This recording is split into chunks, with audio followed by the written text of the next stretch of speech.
బ్రహ్మర్షి పితామహ పత్రిజీ గారికి ఆత్మ ప్రణామములు, వంశీ మాస్టర్ గారికి ఆత్మ ప్రణామములు, గీతాచారులైన శ్రీకృష్ణ పరమాత్మకి ఆత్మ ప్రణామములు, అర్జునుల వారికి ఆత్మ ప్రణామములు, వేద వ్యాస భగవాన్ల వారికి ఆత్మ ప్రణామములు, విఘ్నేశ్వర్ల వారికి ఆత్మ ప్రణామములు, గీతామాతకు ఆత్మ ప్రణామములు, గీతను ఉద్ధరించిన మహానుభావులందరికీ హృదయపూర్వక పాదాభివందనాలు, కృతజ్ఞతలు.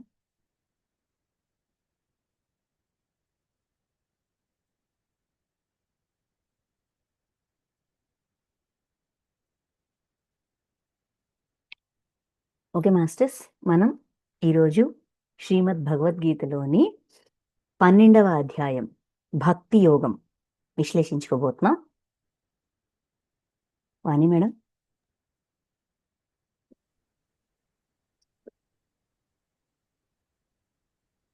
ఓం శ్రీకృష్ణ పరమాత్మనే నమః. శ్రీమద్భగవద్గీతా అధః ద్వాదశోऽధ్యాయః భక్తియోగः. అర్జున ఉవాచ ఏవం సతతయుక్తాయే భక్తా స్వాం పర్యుపాసతే ఏ చాప్యక్షరమవ్యక్తం తేషాం కే యోగవిత్తమాః.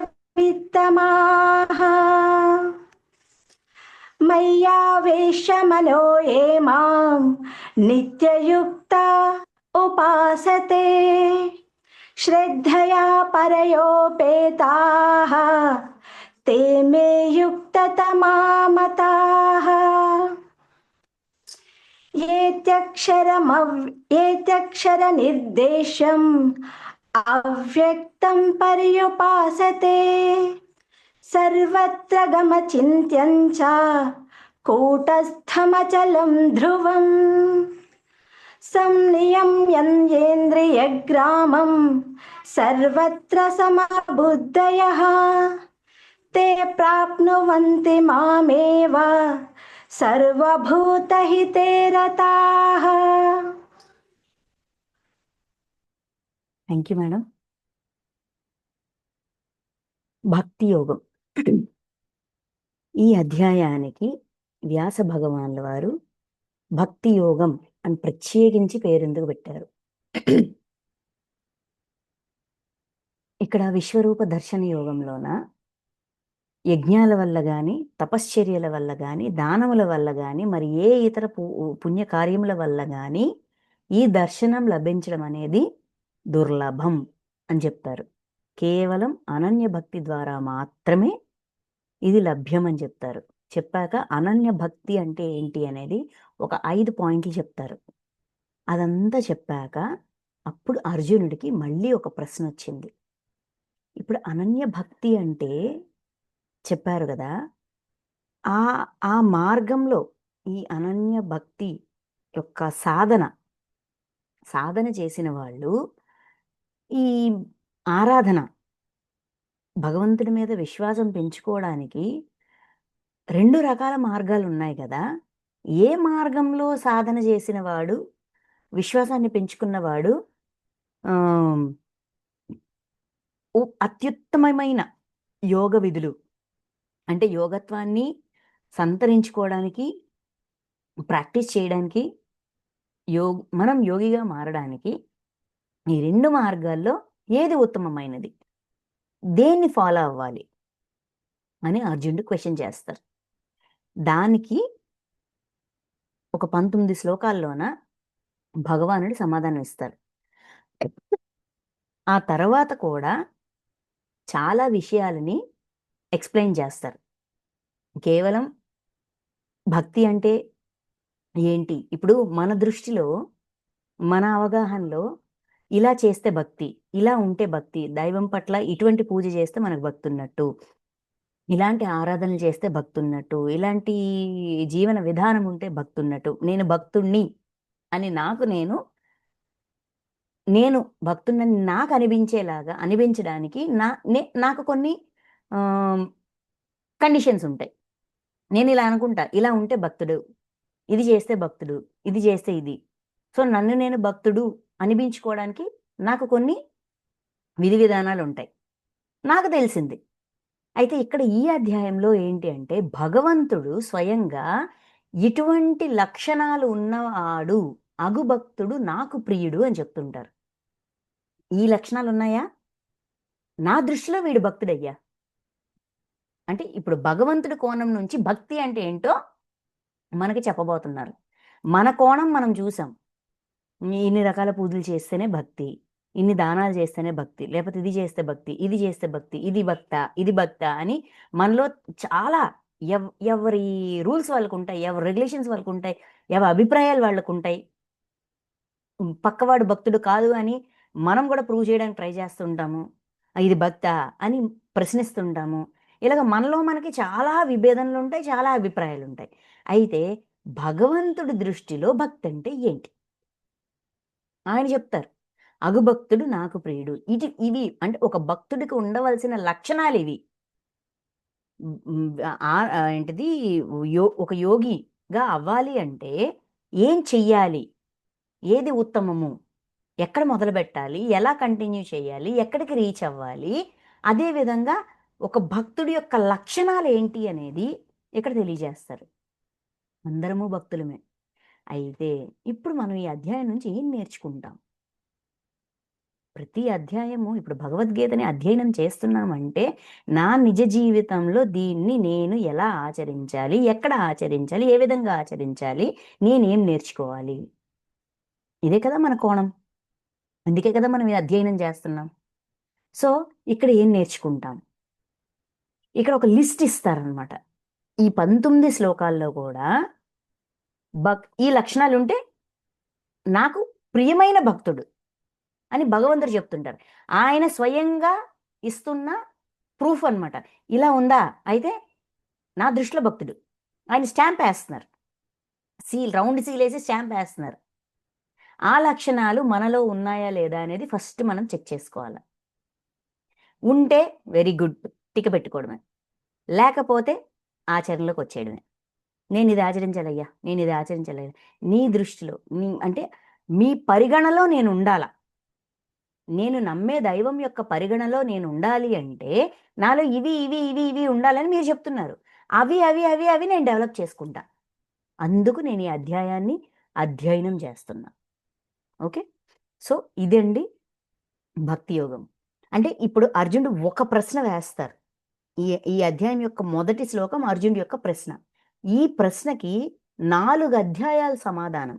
భక్తి యోగం, క్షేత్రజ్ఞ విభాగ యోగం, ఆ తర్వాత గుణత్రయ విభాగ యోగం, ఇలా దగ్గర 4 అధ్యాయాల సమాధానం. కాన్సెప్ట్ వైజ్ దాన్ని విభజన చేసి ఏ అధ్యాయంలో ఏ విషయాలు తెలియబరిచాయో, ఆ శ్లోకాల్లో ఏ విషయాన్ని మనకి నేర్పిస్తున్నారో దానికి తగ్గట్టుగా ఆ అధ్యాయాలకి పేర్లు పెట్టారనమాట. ఓకే, సో ఈరోజు మన అధ్యాయం భక్తి యోగం. అయితే ఇంతకీ అర్జునుడు ఏం క్వశ్చన్ చేశారు అది తెలుసుకుందాం. మొదటి శ్లోకం యొక్క తాత్పర్యం. అర్జున ఉవాచ, అర్జునుడు పలికెను, ఓ కృష్ణ, అనన్య భక్తితో పూర్వోక్త రీతిగా నిరంతరము నిన్నే భజించుచు ధ్యానించుచు పరమేశ్వరుడవైన నీ సగుణ రూపమును ఆరాధించువారును కేవలము అక్షరుడవగు సచిదానంద ఘన నిరాకార పరబ్రహ్మవైన నిన్ను అత్యంత భక్తిభావముతో సేవించువారును కలరు. ఈ 2 విధములైన ఉపాసకులలో అత్యంత యోగ విధులెవరు? ఒకటి అనన్య భక్తితో పూర్వోక్త రీతిగా, అంటే ఇంతకు ముందు ఈ అధ్యాయం స్టార్ట్ అవ్వక ముందు మన విశ్వరూప దర్శన యోగంలో ఆఖరి శ్లోకం 55వ శ్లోకం ఏంటి? కర్తవ్య కర్మలన్నింటినీ నాకే అర్పించువాడును, మత్పరాయణుడును, నాయందు భక్తి శ్రద్ధలు గలవాడును, ప్రాపంచిక విషయములందు ఆసక్తి లేనివాడును, ఏ ప్రాణియందును ఏమాత్రము వైరభావము లేనివాడును అయిన అనన్య భక్తుడు మాత్రమే నన్ను పొందగలడు అని చెప్పారు కదా. సో ఈ పాయింట్స్ అన్ని ఇవన్నీ కూడా తనలో అరవర్చుకుని సాధనాపూర్వకంగా ప్రయత్నపూర్వకంగా అలా అయిన వాళ్ళు మీరు ముందు చెప్పిన విధంగా పూర్వోక్త రీతిగా అనన్య భక్తితో నిరంతరము నిన్నే భజించుచు అంటే మీతో ఆ కనెక్షన్లో ఉన్నారు. భగవంతుణ్ణి భజించడం అంటే ఏంటి? ఆయన యొక్క ఆ తత్వాన్ని మనలో ఇముడ్చుకోవడానికి, మనలో ఇంకించుకోవడానికి మనం చేసే ప్రయత్నం, మనకుండే తపన, మనకుండే తాపత్రయం. నిన్నే భజించుచు, ధ్యానించుచు, నీ గురించే ఆలోచిస్తూ పరమేశ్వరుడని సగుణ రూపమును ఆరాధించువారు. ఇలాగ ప్రతి ఒక్కరు కేవలము సగుణ రూపాన్ని అంటే ఇక్కడ రూపం, సగుణ రూపం, నిర్గుణ రూపం, ఆకారం లేని చైతన్యం. ఒకటి ఆకారాన్ని పట్టుకుంటారు, ఆకారంలోని సగుణాలు, సద్గుణాలు. ఇప్పుడు మనం ఒక దైవాన్ని ఇష్టపడ్డాము అంటే ఆ దైవం యొక్క రూపం మన మైండ్లో ప్రింట్ అవుతుంది. ఇప్పుడు షిరిడి సాయి అంటే ఈయన ఇలా ఉంటారు, ఆకారాన్ని పట్టుకుందాం. ఆకారాన్ని పట్టుకొని వాళ్ళ వెనకున్న వాళ్ళకి అంత అంతగా చక్కగా మనకి వాళ్ళ మీద విశ్వాసం కలగడానికి మనకు నచ్చిన పాయింట్లు. ఇప్పుడు ఒక వ్యక్తిని కానీ ఒక దైవాన్ని కానీ మనం ఎందుకు విశ్వసిస్తాం? నచ్చితే కదా. నచ్చడం వెనక ఇలా హెల్ప్ చేశారు, ఇలా సేవ చేశారు, ఈ ఈ ఈ విధంగా ఉన్నారు, ఆయన జీవించి ఉన్నప్పుడు ఇలా ఉన్నారు, రాముడు ఇలా ఉన్నాడు, శివుడు ఇలా ఉన్నాడు, అమ్మవారు ఇలా ఉన్నారు, ఆంజనేయ స్వామి ఇలా ఉన్నారు, సో నాకు ఇష్టం. మన ఇష్టం వెనక మనకు కారణాలు ఉంటాయి. సో ఆ సద్గుణాల్ని ఆధారంగా మనం వాళ్ళని ఇష్టపడతాము, తర్వాత విశ్వసిస్తాం, తర్వాత ఆరాధిస్తాం. సో ఈ ఆరాధన వెనక ఈ సద్గుణాలు ఉన్నాయి. మెల్లమెల్లగా ఆరాధిస్తూ ఆరాధిస్తూ వాళ్ళ మీద విశ్వాసాన్ని పెంచుకుంటూ పెంచుకుంటూ మనం ఆ సద్గుణాలు మనం అవ్వాలి అని మనకు తాపత్రయం వస్తుంది. ఆ తాపత్రయంతో ఆ సద్గుణాలు డెవలప్ చేసుకోవడానికి ట్రై చేస్తాం. సో ఇది ఒక ప్రాసెస్ అని అర్జునుడు అంటున్నారు. పరమేశ్వరుని నీ సగుణ రూపమున ఆరాధించువారు కేవలము అక్షరుడగు సచిదానంద ఘన నిరాకార పరబ్రహ్మ అంటే ఈ విశ్వమంతా నిండి నిమిడీకృతమైతున్న చైతన్యాన్ని, అక్షరం, మార్పు లేనిది, మారనిది, క్షరము కానిది, నశించని చైతన్యం. ఆ చైతన్యంలో మార్పు లేదు. ఎందుకు మార్పు లేదు? అది దివ్యత్వంతో ఉంది, అది దైవికంతో ఉంది. ఇది కాదు అది కాదు అని అనడానికి లేదు. చైతన్య స్వరూపంగా ప్రపంచమంతా నిండి నిమిడీకృతమై ఉన్న నీ చైతన్యాన్ని ఆరాధించేవారు, అత్యంత భక్తిభావంతో సేవించేవారును కలరు. ఇలాంటి వాళ్ళు ఇలాగా చైతన్యాన్ని పట్టుకొని చైతన్యాన్ని ఆరాధించేవాడు ఉన్నాడు, సగుణ రూపాన్ని ఆరాధించేవాడు ఉన్నాడు. 2 రకాలు ఉన్నాయి. ఈ 2 విధములైన ఉపాసకులలో అత్యుత్తమ యోగ విధులు ఎవరు? ఈ 2 రకాల్లోన ఉత్తమమైన యోగ విధులు అంటే ఉన్నతమైన యోగత్వాన్ని సంపాదించుకున్న వాళ్ళు, ఫాస్ట్గా సంపాదించుకున్న వాళ్ళు, ది బెస్ట్ ప్రాసెస్ ఏంటయ్యా? సగుణాల్ని, రూపాన్ని పట్టుకోవాలా, నిర్గుణాన్ని, చైతన్యాన్ని పట్టుకోవాలా? ఏ విధమైన ప్రాసెస్లో మేము అనన్య భక్తిని సాధించగలము, అనన్య భక్తులం కాగలము? ఏం చెయ్యాలి? ఏ ప్రాసెస్ని పట్టుకోవాలి? నేను ఏ విధంగా సాధన చెయ్యాలి అంటే అర్జునుడు అనన్య భక్తుడు అవ్వాలనుకుంటున్నారు. ఓకే, అనన్య భక్తులు మాత్రమే వాళ్ళకే ఈ ఈ అవకాశం దొరుకుతుంది అన్నారు కదా. అనన్య భక్తి అంటే ఇది అని అన్నారు కదా. సో ఎలా? దానికి కూడా రూట్ మ్యాప్ ఏంటి? ఇది అర్జునుడి యొక్క ప్రశ్న. దానికి భగవంతుడిచ్చే సమాధానం 2, 3, 4 ఈ 2, 3, 4 ఈ 3 శ్లోకాల్లో కూడా అర్జునుడు అడిగిన సగుణ రూపము, ఘన నిరాకార పరబ్రహ్మ తత్వము, ఈ రెండిట్లో ఏది బెస్ట్ అని అడిగారు కదా. దానికి ఇచ్చే సమాధానం 2 ఉన్నాయా, 1 ఉందా, ఏది బెస్ట్, ఎందుకు ఇంకోటి బెస్ట్ కాదు, అవును అంటే ఇది ఉత్తమమా అది ఉత్తమమా అని అంటే ఈ విభేదన. ఇప్పుడు దైవాన్ని ఆరాధించడానికి కూడా 2 రకాల ప్రాసెస్లు ఉన్నాయనే మైండ్ సెట్తో మనం ఉన్నాం. అది కరెక్టా, రాంగా, 2, 1 అనేది ఈ 3 శ్లోకాల్లో క్లారిఫై చేస్తా. చూద్దాం. శ్రీ భగవానుడు ఇట్లా నేను పరమేశ్వరుడనైన నాయందే ఏకాగ్ర చిత్తులై నిరంతరము నా భజన ధ్యానాదులయందే నిమగ్నులై అత్యంత భక్తి శ్రద్ధలతో సగుణ రూపమున నన్ను ఆరాధించు భక్తులే యోగులలో మిక్కిలి శ్రేష్ఠులు అని నా అభిప్రాయము. నా అభిప్రాయము అన్నారు. అంటే ఇది నా అభిప్రాయం అయ్యా, అంటే ఇది నా అనుభవం. ఏంటి ఆయన అనుభవం? పరమేశ్వరుడనైన నాయందే ఏకాగ్ర చిత్తులై. పరమేశ్వరుడు అంటే ఈ ఈశ్వరుడు, మొత్తం ఈ సృష్టిలో ఉన్న ప్రాణులన్నింటికీ ఈశ్వరుడనైన నాయందే ఏకాగ్ర చిత్తులై, చిత్తాన్ని ఏకాగ్రం చేసిన వాళ్ళు. అంటే చిత్తంలో, బుద్ధిలో, మనస్సులో అన్నింటిలోనూ దైవాన్ని స్థాపన చేసిన వాళ్ళు, దైవం పట్ల విశ్వాసంతో ఉన్నవాళ్ళు, నిరంతరము నా భజన ధ్యానాదులయందే నిమగ్నులయ్యి. నిరంతరము నా భజన ధ్యానం అంటే ఏదైనా డౌట్ వచ్చింది వెంటనే ఆయన దగ్గరికి వెళ్ళడం, ఆయన్ని ప్రశ్నించి సమాధానం తెచ్చుకోగలగడం, ఆ సమర్థత. భజించడం అంటే ఆ నామాన్ని జపించి జపించి జపించి జపించి ఆ నామం యొక్క దైవం మీద విశ్వాసాన్ని ఎంతగా పెంచుకోవాలంటే, ఒక ప్రశ్న వచ్చింది, ఒక సమస్య వచ్చింది, ఒక డౌట్ వచ్చింది, ఒక పరిస్థితి వచ్చింది, ఏంటి దీని నుంచి నేనేం నేర్చుకోవాలి, దీని వెనక కార్యకారణ సంబంధం ఏంటి అని అడగగలిగే ఆ కనెక్టివిటీ, ఆ అనుసంధానం అత్యంత శ్రద్ధాభక్తులతో సగుణ రూపమున. అత్యంత శ్రద్ధ భక్తి అంటే ఆ దైవం పట్ల శ్రద్ధ ఉండాలి, విశ్వాసము ఉండాలి. ఆ శ్రద్ధ విశ్వాసంతో సగుణ రూపమున సద్గుణాలని అంతరంగ లోతుల్లోకి స్థాపన చెయ్యాలనే తపన ఉండాలి.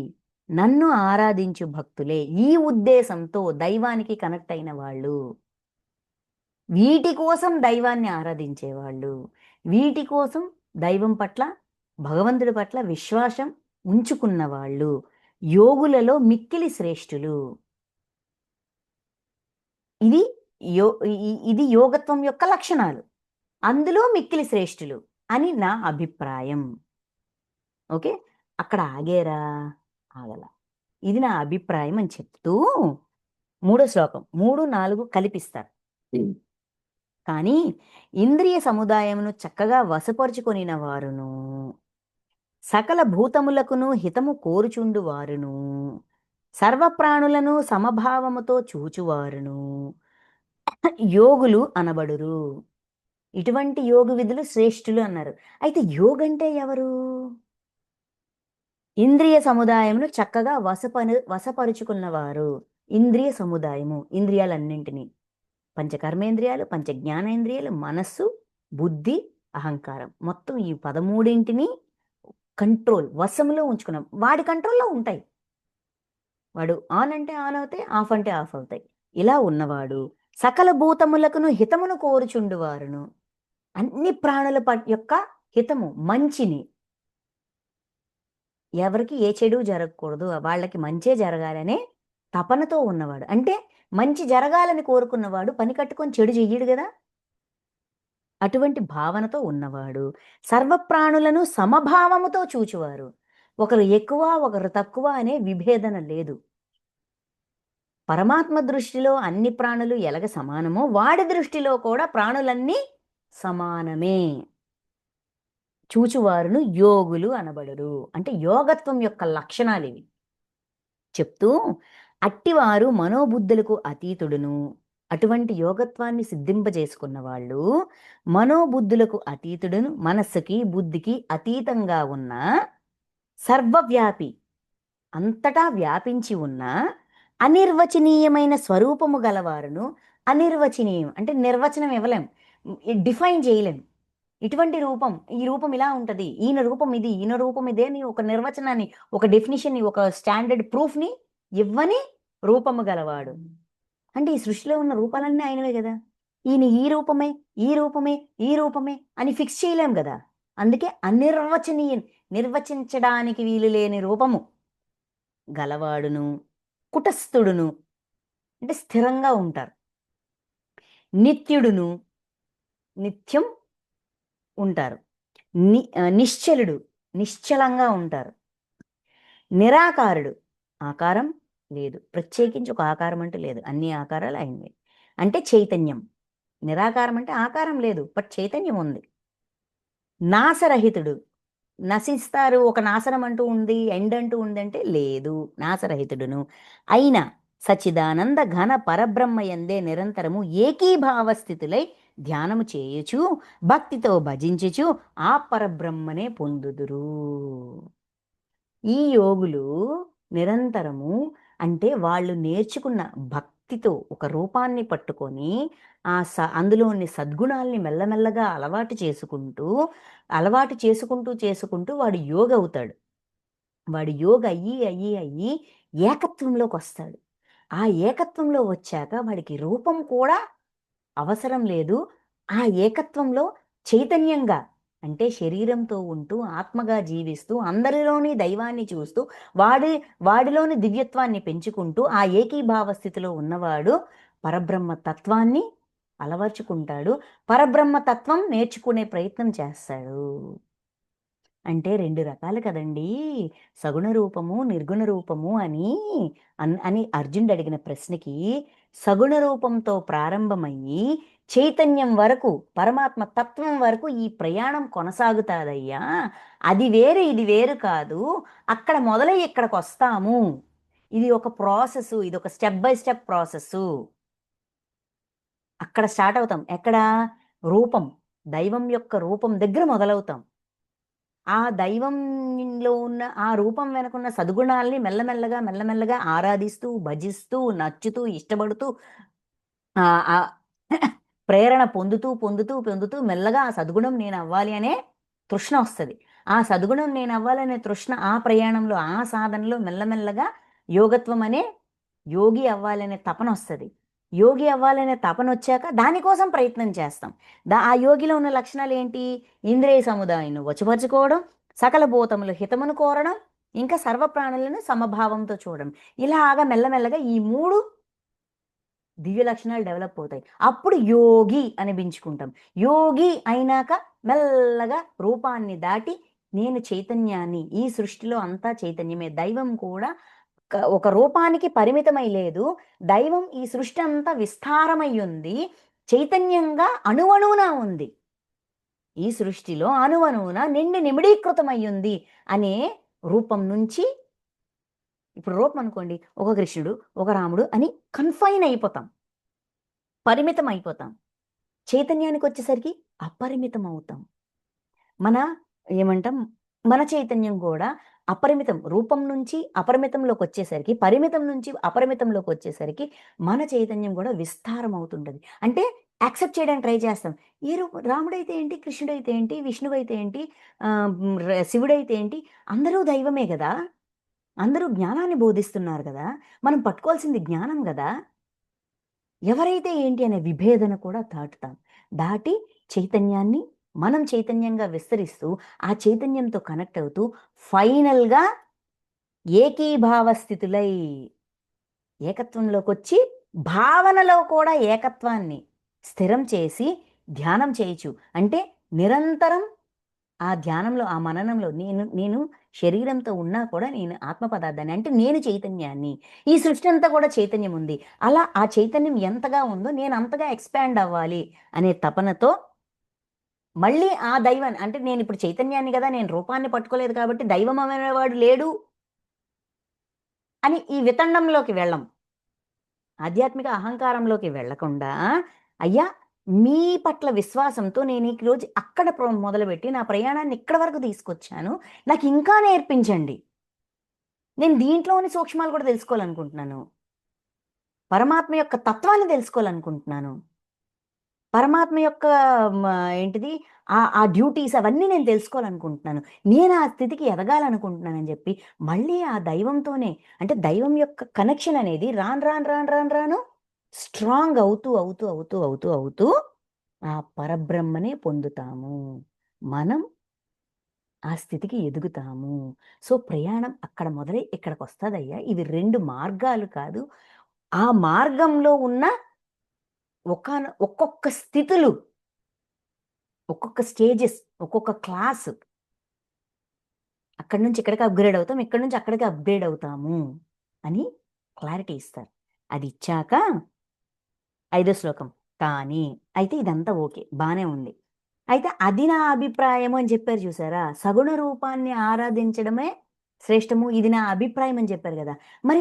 మరి దానికి ఎందుకు అంత ప్రాముఖ్యత ఇచ్చారు అని మనకు ఒక క్వెషన్ వస్తది కదా! దానికి ఇక్కడ రీజన్ చెప్తున్నారు. కానీ ఐదో శ్లోకం అండి. కానీ సచ్చిదానంద ఘన నిరాకార పరబ్రహ్మనందు ఆసక్తి చిత్తులైన వారు తత్ప్రాప్తికై చేయు సాధన మిక్కిలి శ్రమతో కూడినది. డైరెక్ట్‌గా పరబ్రహ్మ తత్వాన్ని తెలుసుకోవాలి. ఇంకా రూపాన్ని పట్టుకుంటే మళ్ళీ ఇక్కడ నేను ఇరుక్కుపోతానేమో, ఇది తప్ప ఇంకోటి లేదు అని ఒక భ్రమలోకి వెళ్ళిపోతానేమో, ఆ విభేదన వచ్చేస్తదేమో, నేను డైరెక్ట్‌గా చైతన్యాన్నే పట్టుకుంటాను, పరబ్రహ్మ తత్వాన్నే పట్టుకుంటాను, దాన్నే ఆరాధిస్తాను అని అనిపించొచ్చు. తప్పు లేదు. కానీ అది కొంచెం కష్టమయ్యా! మిక్కిలి శ్రమతో కూడినది. ఆ ప్రాప్తికి సాధన చాలా కష్టం, చాలా శ్రమతో కూడినది. ఏలననా ఎందుకంటే దేహాభిమానులకు అవ్యక్త పరబ్రహ్మ ప్రాప్తి కష్టసాధ్యము. దేహాభిమానులకు అవ్యక్త పరబ్రహ్మ ప్రాప్తి. అవ్యక్తం, వ్యక్తం కాదు. అది వ్యక్తం కావట్లేదు. అంటే దానికంటూ ఒక రూపం లేదు. పరబ్రహ్మకి ఒక రూపం లేదు. వ్యక్తం కాదు. ఇలా ఉంటది, అలా ఉంటదంటే ఆహ్, తెలియబడదు. ఎందుకు? ఎందుకు తెలుసుకోవాలి? ఎందుకు తెలియాలనిపిస్తది? వ్యక్తమైతే బావుండని ఎందుకనిపిస్తది? ఎందుకంటే దేహం మీద అభిమానం ఉంది. మనం ఫస్ట్ పాయింట్, మనం శరీరంతో ఉన్నాం. నేను, నాది. దేహాభిమానం అంటే ఏంటి? నేను, నాది అనే స్థితిలో ఉన్నాం. నేను, నాది అనేది వదలనంత వరకు కూడా అవ్యక్త పరబ్రహ్మని, ఆ తత్వాన్ని అవగాహన చేసుకోవడం అనేది అంత ఈజీ కాదు.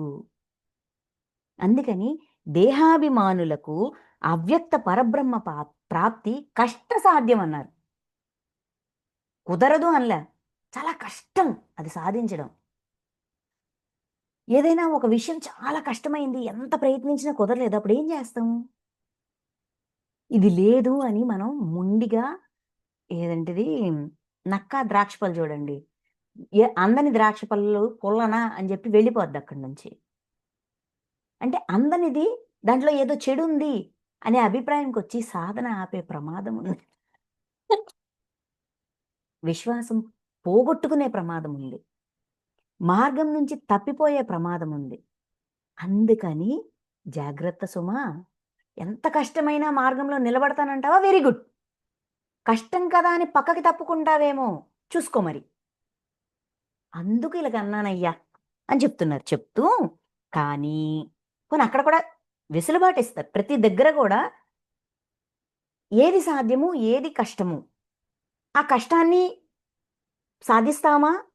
అలా నిలబడగలరా? లేదు నిలబడలేదంటే కొంచెం ఒక అడుగు ముందుకొచ్చి ముందడుగుతో మొదలుపెట్టు. డైరెక్ట్‌గా థర్డ్ ఫ్లోర్‌కెళ్ళకుండా ఫస్ట్ ఫ్లోర్ నుంచి స్టార్ట్ చెయ్యి. అప్పుడు third floor, first floor, second floor, third floor ఈజీగా ఎక్కగలుగుతావు. సుఖంగా నేర్చుకోగలుగుతావు. ఆనందపడుతూ అందులోని మాధుర్యాన్ని అనుభూతి చెందుతూ, అనుభవిస్తూ దాన్ని పొందగలుగుతాం. అప్పుడంత ఇబ్బంది ఉండదు. ఆ విధంగా నేర్పిస్తున్నారు. చెప్తూ కానీ మత్పరాయణులైన ఏ భక్తులు కర్మలన్నింటినీ నాయందే అర్పించి నా సగుణ పరమేశ్వర రూపమునే అనన్య భక్తి యోగముతో సంతతము చింతన చేయుచు భజించుచుందురో. ఓ అర్జున, నాయందే లగ్న మనస్కులై అట్టి పరమ భక్తులను నేను శీఘ్రముగానే మృత్యురూప సంసార సాగరం నుండి ఉద్ధరించదను. కష్టంగా ఉందని మానేయొద్దు, వదిలేయొద్దు, సాధన ఆపేసి వెనుతిరగొద్దు. ఇలా చేసుకో, ఇలా ట్రై చెయ్యి. ఎలా అంట? మత్పరాయణులైన ఏ భక్తులు కర్మలన్నింటినీ నాయందే అర్పించి. మత్పరాయణుడు అంటే ఏంటి? అన్నిటికీ దైవమే కారణం. దైవముంది. కష్టము, ఇష్టము, మంచి, చెడు, సుఖం, దుఃఖం, హ్మ్, హ్మ్, హ్మ్, ఏమంటదు మనకి దక్కిన ఈ భోగాలు, భాగ్యాలు అన్నింటికి కూడా భగవంతుడే కారణం అన్నంత విశ్వాసం. అది మత్పరాయణుడు. విశ్వాసం ఉన్నవాడు మత్పరాయణుడు. మత్పరాయణులైన ఏ భక్తులు కర్మలన్నింటినీ నాయందే అర్పించి, కర్మల్ని నాయందే అర్పించి 55వ శ్లోకంలోన అనన్య భక్తి యొక్క మొదటి లక్షణం. చేతలు మనం ఏ పనులు చేస్తున్నా కూడా ఈ పని వెనక నేను నేర్చుకోవడానికి ఏదో ఒకటి ఉంది. ఊరికే ఈ పని నా ముందుకు రాలేదు. ఒక కష్టం వచ్చినా, ఒక సుఖం వచ్చినా, ఒక బాధ వచ్చినా, ఒక ఆనందం వచ్చినా, ఒక గడ్డు పరిస్థితి వచ్చినా, ఒక సంతోషకరమైన పరిస్థితి వచ్చినా, ఏదొచ్చినా కూడా ఇందులో మీరు నాకు నేర్పడానికి ఏదో ఉంది. అంతా నా మంచికే, మీరు నాకు చెడు చెయ్యరు అన్నంత విశ్వాసం. ఆ విశ్వాసంతో మన పనులు మనం చేసుకోవడం. అది భగవంతుడికి అర్పించడం. అందులో ఏదైనా డౌట్ వచ్చిందా? మీరు చెప్పండి. ఇక్కడ నాకు అర్థం కావట్లా. ఏం నేర్చుకోవాలన్నది నాకు తెలియట్లా. ఈ పరిస్థితిలో నేను ఎందుకు ఇరుక్కున్నాను? నా నోటి నుంచి ఈ మాట ఎందుకొచ్చింది? అని మనకొచ్చే ప్రతి ప్రశ్నని ఆయన్ని అడుగుతూ, దాని ఆధారంగా ఇక్కడ మన ముందొచ్చిన పరిస్థితిని డీల్ చేస్తూ, ఆ పనులు చేసుకుంటూ, అందులోంచి నేర్చుకోవాల్సింది నేర్చుకుంటూ, అబ్బా! ఎంత బాగా నేర్పించావయ్యా అని ఆయన పట్ల కృతజ్ఞత భావంతో ఉండడమే నాయందే అర్పించి, నా సగుణ పరమేశ్వర రూపమునే అనన్య భక్తి యోగముతో సంతతము చింతన చేయుచు. సగుణ పరమేశ్వర రూపం. సద్గుణాలన్నింటినీ నేర్పడం అనేది మీ వల్ల కుదురుతుంది. ఎందుకు కుదురుతుంది? మీరు ఆల్రెడీ అది అయ్యున్నారు. మీకు ఆ ఎక్స్‌పీరియన్స్ ఉంది. మీరు ఆల్రెడీ ఆ క్లాస్ చదివి పైకొచ్చిన వాళ్ళు. కాబట్టి నన్ను మీరు కరెక్ట్‌గా గైడ్ చేయగలరు అన్నంత విశ్వాసంతో, అనన్య భక్తి యోగముతో సంతతము ఎల్లప్పుడూ ఎలాంటి పరిస్థితిలోనైనా సరే చింతన చేయుచు, భజించుచుందురో. ఎలాంటి పరిస్థితుల్లోనైనా మొదటి ఆలోచన ఆయనే, ఆఖరి ఆలోచన భగవంతుడే. వీడి వల్ల, వాడి వల్ల కాదు. లేదు, ఇక్కడేదో ఉంది. నేను తెలుసుకోవాల్సింది ఏదో ఉంది. మీరు చెప్పండి. మీరు చెప్పండి. మీరిచ్చారు అంటే నేను దీన్ని రిజెక్ట్ చేయడానికి లేదు. ఇక్కడ దాగి ఉన్న రహస్యం ఏంటో మీ ద్వారానే నాకు తెలుస్తది. అంత విశ్వాసం చేయుచు ఓ అర్జున నాయందే లగ్న మనస్కులై, అంటే మనస్సులోన భగవంతుడిని స్థాపన చేసి అట్టి పరమ భక్తులను, అంత విశ్వాసం ఉన్నవాడు అంటే వాడి అంతరంగ లోతుల్లో కూడా జీవుల్లో, జీవాత్మల, ఆత్మలో మూడింటిలోనూ భగవంతుడి మీద విశ్వాసం ఉన్నవాడు, ఉంచినవాడు పరమ భక్తులను నేను శీఘ్రముగానే మృత్యురూప సంసారం నుండి ఉద్ధరించెదను అంటున్నారు.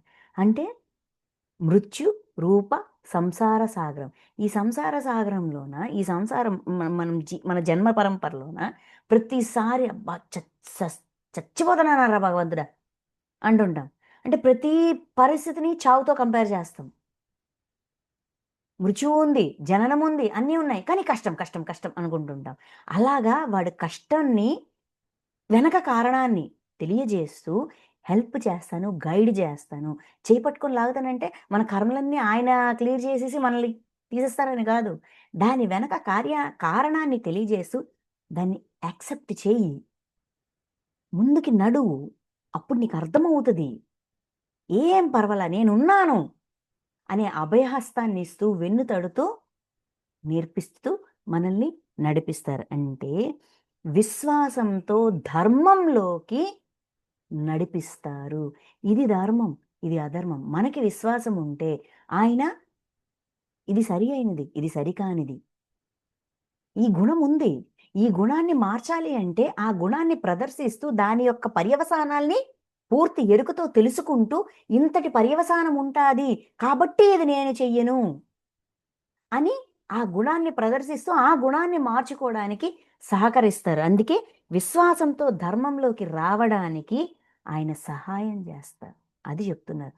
మృత్యురూప సంసార సాగరం నుండి ఉద్ధరించదను అంటే ధర్మాన్ని నేర్పిస్తారు. మనం వింటే కదయ్యా! ఆయన ఎప్పుడూ నేర్పిస్తారు. మనకి విశ్వాసం ఉన్నా లేకపోయినా ఆయన నేర్పించడానికి సిద్ధంగా ఉన్నారు. మనకి విశ్వాసం ఉంటే ఆయన మాటలు మన చెవుట్లో పడతాయి. వింటాం. విన్నాక కనీసం ఆలోచిస్తాం. ఆలోచించాక దాన్ని ఆచరించడానికి ట్రై చేస్తాం. ఈ విధంగా ఏది సరి అయినది, ఏది సరికానిది అనేది మన బుద్ధికి, మన విచక్షణకి, మన ఆలోచనలకి క్లారిటీ వస్తది. ఆ క్లారిటీతో మన ప్రయాణం అధర్మం నుంచి ధర్మం వైపు సాగుతది. ఆ విధంగా ధర్మాన్ని నేర్పిస్తారు. అంటే మనకి భగవంతుని మీద విశ్వాసం ఎందుకుండాలి అయ్యా అంటే, మన లోపల ధర్మస్థాపన చెయ్యాలి అంటే ఆయన మీదే విశ్వాసం ఉంచాలి. అందుకు అది చెప్పాక ఇలా అంత విశ్వాసం ఉండాలంటే ఏం చెయ్యాలి? సమాధానం 8వ శ్లోకం. నాయందే మనస్సును నిలుపుము, నాయందే బుద్ధిని నిలుపుము, బుద్ధిని లగ్నము చేయుము, పిమ్మట నాయందే స్థిరముగా నుండుము, ఇందు ఏమాత్రము సందేహమునకు తావులేదు. మనస్సుని బుద్ధిని ఆయన యందు స్థిరంగా ఉండమంటున్నారు. అంటే ఏంటి? బాడీ, మైండ్, సోల్, జీవుల్లో, జీవాత్మలో, ఆత్మలో మూడింటిలోనూ భగవంతుడి పట్ల విశ్వాసాన్ని పెంచుకోమంటున్నారు, స్థాపన చేయమంటున్నారు. ఇలా చేస్తే డౌటే లేదు, అంతరంగ లోతుల్లో ధర్మస్థాపన జరిగిద్ది. ఎందుకంటే నేను గైడ్ చేస్తాను, నేనున్నాను చెప్పడానికి, ప్రతి ప్రశ్న వెనక సమాధానం ఇవ్వడానికి నేను దగ్గరుండి చేయి పట్టుకొని నడిపిస్తాను. నడిపించాలి అంటే మనం చేయాల్సింది ఏంటి? శరీరంలోనూ మనస్సులో నిలుపుము, మన ఆలోచనల్లో మనస్సులో కూడా భగవంతుని స్థాపన చెయ్యాలి. బుద్ధిలో లగ్నం చేయి, మన బుద్ధిలో అంటే మన చైతన్యంలో కూడా భగవంతుడి పట్ల విశ్వాసాన్ని స్థాపన చేయాల. నెక్స్ట్, పిమ్మట నాయందే స్థిరంగా ఉండు అంటే ఆత్మలో కూడా స్థిరంగా విశ్వాసాన్ని స్థాపన చేయాలి. అప్పుడు డౌటే లేదు, ఇందు ఏమాత్రము సందేహమునకు తావులేదు. ఇలా చేస్తే డౌట్ పడకయ్యా, ధర్మస్థాపన జరిగిద్ది. అంతరంగ లోతుల్లో ధర్మస్థాపన నేను నేర్పిస్తారు. ఏది ధర్మము, ఏది అధర్మము, ఏది చెయ్యొచ్చు, ఏది చేయకూడదు, ఏది సరి అయినది, ఏది సరి కానిది. మళ్ళీ ఇది చెయ్యు, అది చెయ్యొద్దని చెప్పరు. ఇది ధర్మం, ఇది అధర్మం, ఇది సరి అయినది, ఇది సరి కానిది. ఈరోజు నీకు ఈ పరిస్థితి వచ్చిందంటే దీని వెనక ఇది, నువ్వు ఇవ్వకుండా నీకు రాదు. విశ్వ నియమాలని మనకి అర్థమయ్యేటట్టుగా నేర్పిస్తారు. విశ్వ నియమాలకు అనుగుణంగానే మన జన్మ ప్రయాణం ఉంటుంది, మన ఎదుగుదల ఉంటుంది. దానికి అనుగుణంగా ఉంటే మన ఎదుగుదల ఉంటుంది, దానికి విరుద్ధంగా ఉంటే తిరోగమనం, దానికి అనుకూలంగా ఉంటే పురోగమనం. అందుకే డౌట్ పడకయ్యా, ఈ పని చెయ్యి అని చెప్తున్నారు. చెప్పాక మనస్సుని సుస్థిరంగా నాయందే నిలుపుటకు సమర్థుడు కానిచో, మనసులో భగవంతుడి పట్ల విశ్వాసాన్ని స్థాపన చేయలేవా? నీకు కుదరదా? నీ వల్ల కావట్లేదా? మనసు తటపటాయిస్తుందా? డౌట్ఫుల్గా ఉందా? అభ్యాస యోగము ద్వారా నన్ను పొందుటకు ప్రయత్నించుము. అభ్యాసం చెయ్యి, ప్రాక్టీస్ చెయ్యి. మనసు మాట వినట్లేదా? ప్రయత్నపూర్వకంగా దానికి నేర్పించు. అభ్యాసం, ప్రాక్టీస్, ప్రాక్టికల్గా చెయ్యి. ఇప్పుడు చెప్పావు, నోతే మనసుతో చెప్పావు, లేదు మనం మనం దైవాన్ని నమ్మాలి, దైవం పట్ల విశ్వాసం ఉండాలి అని నువ్వు చెప్పావు. కానీ అది ఒకసారి ఒప్పుకుంటుంది, ఒకసారి ఒప్పుకోవట్లేదు. మననం చెయ్యి, నేర్పించు దానికి. అభ్యాస యోగము ద్వారా నన్ను పొందుటకు ప్రయత్నించుము. పదే పదే చెప్పు. ఒక చిన్న పిల్లవాడికి నేర్పించినట్టుగా నేర్పించు. మననం చెయ్యి. నీ మనసుకి నువ్వే నేర్పించాలా, ఎవడో వచ్చి నేర్పించడు. అభ్యాస యోగము ద్వారా నన్ను పొందుటకు ప్రయత్నించుము. నెక్స్ట్, సరే అభ్యాసము చేయుటకును ఆసక్తుడివైనచో మత్పరాయణుడివై కర్మలను ఆచరింపుము. ఈ విధముగా నా నిమిత్తమై కర్మలను ఆచరించుట ద్వారా కూడా నన్నే పొందెదవు. మనస్సుని అభ్యాస యోగం ద్వారా కూడా అసక్తుడు అవుతున్నావు అంటే వినట్లేదు. మనసుకు నచ్చ చెప్తున్నాం, అలా కాదురా ఇలాగా, ఇలా కాదురా అలాగని చెప్తున్నాం, అది వినట్లేదు. అలా కూడా నీకు కుదరట్లేదా? సరే అయితే మత్పరాయణుడివై కర్మలను ఆచరింపుము. భగవంతుడి కోసం నేను ఇవన్నీ చేస్తున్నాను, భగవంతుడు నాచే ఇవన్నీ చెయ్యిస్తున్నాడు. దేవుడు చెప్తే ఇప్పుడు ఎవరు చెప్పినా కొన్నిసార్లు చేస్తాను, చేయను, వింటాను, విన్ను అని ఉంటుంటుంది. కానీ మన జీవితంలో కొంతమందికి మనం ఒక ప్రాముఖ్యతనిస్తాం, ఒక స్థానాన్ని ఇస్తాం. చాలామంది తల్లిదండ్రులు చెప్పింది తూచా తప్పకుండా పాటిస్తారు, కొంతమంది స్నేహితులు చెప్పింది తూచా తప్పకుండా పాటిస్తారు, కొంతమంది బిడ్డలు చెప్పింది తూచా తప్పకుండా పాటిస్తారు. అలాగా మన జీవితంలో మనం విభేదించకుండా, నువ్వు చెప్పావు కాబట్టి నేను వింటాను అన్నట్టుగా మనకి ఎవరో ఒకరు ఉంటారు కదా. అలాగా దేవుడు చెప్పాడు, నేను చేస్తున్నాను. ఎందుకంటే ఆయన నా మంచి కోసమే చెప్తాడు కానీ నాకు చెడు జరిగేటట్టుగా ఏది చెయ్యడు. నా ముందుకు ఒక పని వచ్చిందంటే దేవుడు నాకు ఇచ్చాడు, నేను చేస్తున్నాను, చేసుకుంటూ పో. ఈ విధముగా నా నిమిత్తమై కర్మలను ఆచరించడం ద్వారా కూడా నన్నే పొందెదవు. భగవంతుడు ఇచ్చాడనే విశ్వాసంతో, భగవంతుడు చెప్పాడు నేను చేస్తున్నాను అనే విశ్వాసంతో చేస్తూ చేస్తూ కూడా అలాగ నమ్మి చెయ్యు, నా మీద విశ్వాసం పెరుగుతుంది. అలా కూడా నాకు కనెక్ట్ అవ్వచ్చు. అలా కూడా నా మీద విశ్వాసం పెరుగుతుంది. మళ్ళీ నా దగ్గరకు వస్తావు. నువ్వు చెప్పావు, నేను చేశాను. కానీ ఏంటి ఇలా జరిగింది అని మళ్ళీ నా దగ్గరికి వస్తావు. అప్పుడు నేను సమాధానం ఇస్తాను. అప్పుడు నువ్వు నేను చెప్పేది వినడానికి రెడీగా ఉంటావు. ఎందుకంటే నన్ను నమ్మి చేసావు కాబట్టి దానివల్ల ఏ మంచో చెడో ఏం జరిగినా కూడా మళ్ళీ నా దగ్గరికే వస్తావు. నేను చెప్పుకుంటా, నేను సమాధానం ఇచ్చుకుంటా, క్లారిఫై చేస్తాను. నెక్స్ట్ ఇంకా ఉంది చూడండి. మత్ప్రాప్తికై వలయు యోగమును ఆశ్రయించి సాధన చేయుటకు నీవు ఆసక్తుడవైనచో, మత్ప్రాప్తికై నన్ను ప్రాప్తింపజేసే అంటే భగవంతుడి పట్ల విశ్వాసం, భగవంతుణ్ణి ప్రాప్తింపజేసుకోవడానికి యోగమును ఆశ్రయించి ఈ సాధనా మార్గంలో ఉంటూ సాధన చేయుటకు నీవు ఆసక్తుడవైనచో, అంటే యోగిగా మారడానికి సాధన చేయడం కూడా నీ వల్ల కావట్లేదు. ఇలాగ ప్రతిదీ దేవుడిచ్చాడు, దేవుడు అది ఇది అని చెప్పి అలా కూడా నువ్వు అనుకోలేకపోతున్నావా? నీ వల్ల కుదరట్లేదా? ఆసక్తుడవైనచో మనో బుద్ధి ఇంద్రియాదులను వశమునందు ఉంచుకొని, మనస్సుని, బుద్ధిని, ఇంద్రియాల్ని అన్నింటినీ నీ కంట్రోల్లో పెట్టుకో. ఉంచుకొని సకల కర్మఫలములను త్యజించేసాయి. నేను చెయ్యాలి, చేస్తున్నాను, ఫలితం ఏదైనా నాకు సంబంధం లేదు. మనసు, బుద్ధి, ఇంద్రియాలు మూడింటిని వశంలో ఉంచుకో. మనసు విభేదిస్తుంది, నాకు సంబంధం లేదు. ఇంద్రియాలు మాట వినట్లేదు, నాకు సంబంధం లేదు. బుద్ధి అలా కాదు ఇలా కాదు అలాగా అంటుంది, నాకు సంబంధం లేదు. అంటే వశమునందు ఉంచుకో, కంట్రోల్లో ఉంచుకోమంటున్నారు. అది కంట్రోల్లో ఉండవు అంటున్నాయి కదా. సరే చేసాం, ఏదో చేసాం, చేయాల్సింది చేసాం, దాని ఫలితం ఏదైనా కూడా నాకు సంబంధం లేదు. కర్మ ఫలములను త్యజించు. నా మీద విశ్వాసంతో నేను చెప్పానని పని చేసుకో. అలాగా నాతో కనెక్ట్ అవ్వచ్చు. లేదు అలాగ కూడా కుదరట్లేదా, కర్మ ఫలాల్ని త్యజించేసాయి. ఏ ఫలితం వచ్చినా కూడా నేను ఏం చేస్తే నేను అదే పొందుతాను అనే విశ్వాసంతో ఉండిపోని. పోనీ దేవుణ్ణి కూడా పక్కన పెట్టేయ్యా, ఏది ఇస్తే అది పొందుతాను. నా వాస్తవానికి నేనే సృష్టికర్తను కాబట్టి నాకు వచ్చే ఫలితం నా పని యొక్క ఫలితమే తప్ప ఇంకెవరో ఏదో ఇచ్చారని కాదు. ఫలితాలు వదిలేయి. ఫలితాలని వదలమంటే ఏంటి? ఏ ఫలితమైనా అది నాదే. నేను చేస్తే కదా వచ్చింది. యాక్షన్కి రియాక్షను, ఇంకేముంది అక్కడ? కాబట్టి ఏ రియాక్షన్ వచ్చినా కూడా యాక్సెప్ట్ చేయి. అలాగైనా ఉండు, అలాగైనా ట్రై చేయి అని చెప్తున్నారు. చెప్తూ 12వ శ్లోకం, తత్వము ఎరుంగకయే. ఇక్కడ ఏది ముఖ్యమో చెప్తున్నారు. అంటే ఇప్పుడు భగవంతుడి మీద విశ్వాసం పెంచుకోవడానికి సగుణ రూపాన్ని పట్టుకోవాలా, నిర్గుణ రూపాన్ని పట్టుకోవాలా, ఎలా ఉండాలి, ఏం చెయ్యాలి అని అంటే దానికి సమాధానం ఇచ్చారు. నువ్వు అక్కడ మొదలై ఇక్కడికి వస్తావు అని. ఆ విశ్వాసాన్ని ఎలా పెంచుకోవాలని ఈ 6 శ్లోకాల్లో మనకి ఎక్స్ప్లెయిన్ చేశారు. 5, 6, 7, 8, 9, 10, 11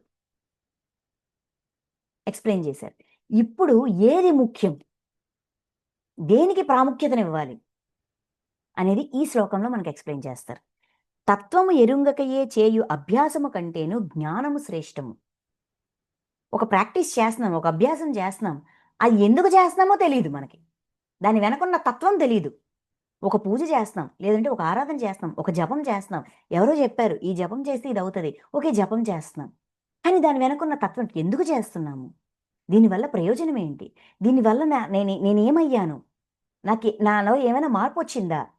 ఇప్పుడు చాలా ప్రాక్టీసులు చేస్తుంటాం, కానీ అది చేస్తూ మనలో నిన్నటికి ఈ రోజుకి అది మొదలుపెట్టక ముందు, అది మొదలుపెట్టి చేస్తూ చేస్తూ చేస్తూ చేస్తూ గడిచిన నెల రోజులకో, 2 నెలలకో, 6 నెలలకో నాలో ఏం మార్పు వచ్చింది, నేను ఏ విధంగా అప్గ్రేడ్ అయ్యాను అని దాని ఆ సాధన చేస్తూ ఏమిటి ఇది ఎందుకు చేస్తున్నాను, దీని యొక్క ప్రయోజనం ఏమిటి, నాలో ఏం మార్పు వచ్చింది, నేను కొంతైనా మెరుగ్గా ఉన్నానా లేదా అని ఆ తత్వం తెలుసుకోకుండా, ఈ విచక్షణ ఏమీ లేకుండా ఈ ఏమంటాం ఈ అన్వేషణ ఏమీ లేకుండా ఎరుంగకయే చేయు అభ్యాసము కంటేను జ్ఞానము శ్రేష్టము. దీనికంట జ్ఞానము ఉత్తమమైనది. తెలుసుకొని చెయ్యి. ఏం చేసినా తెలుసుకొని చెయ్యి, అదే జ్ఞానం.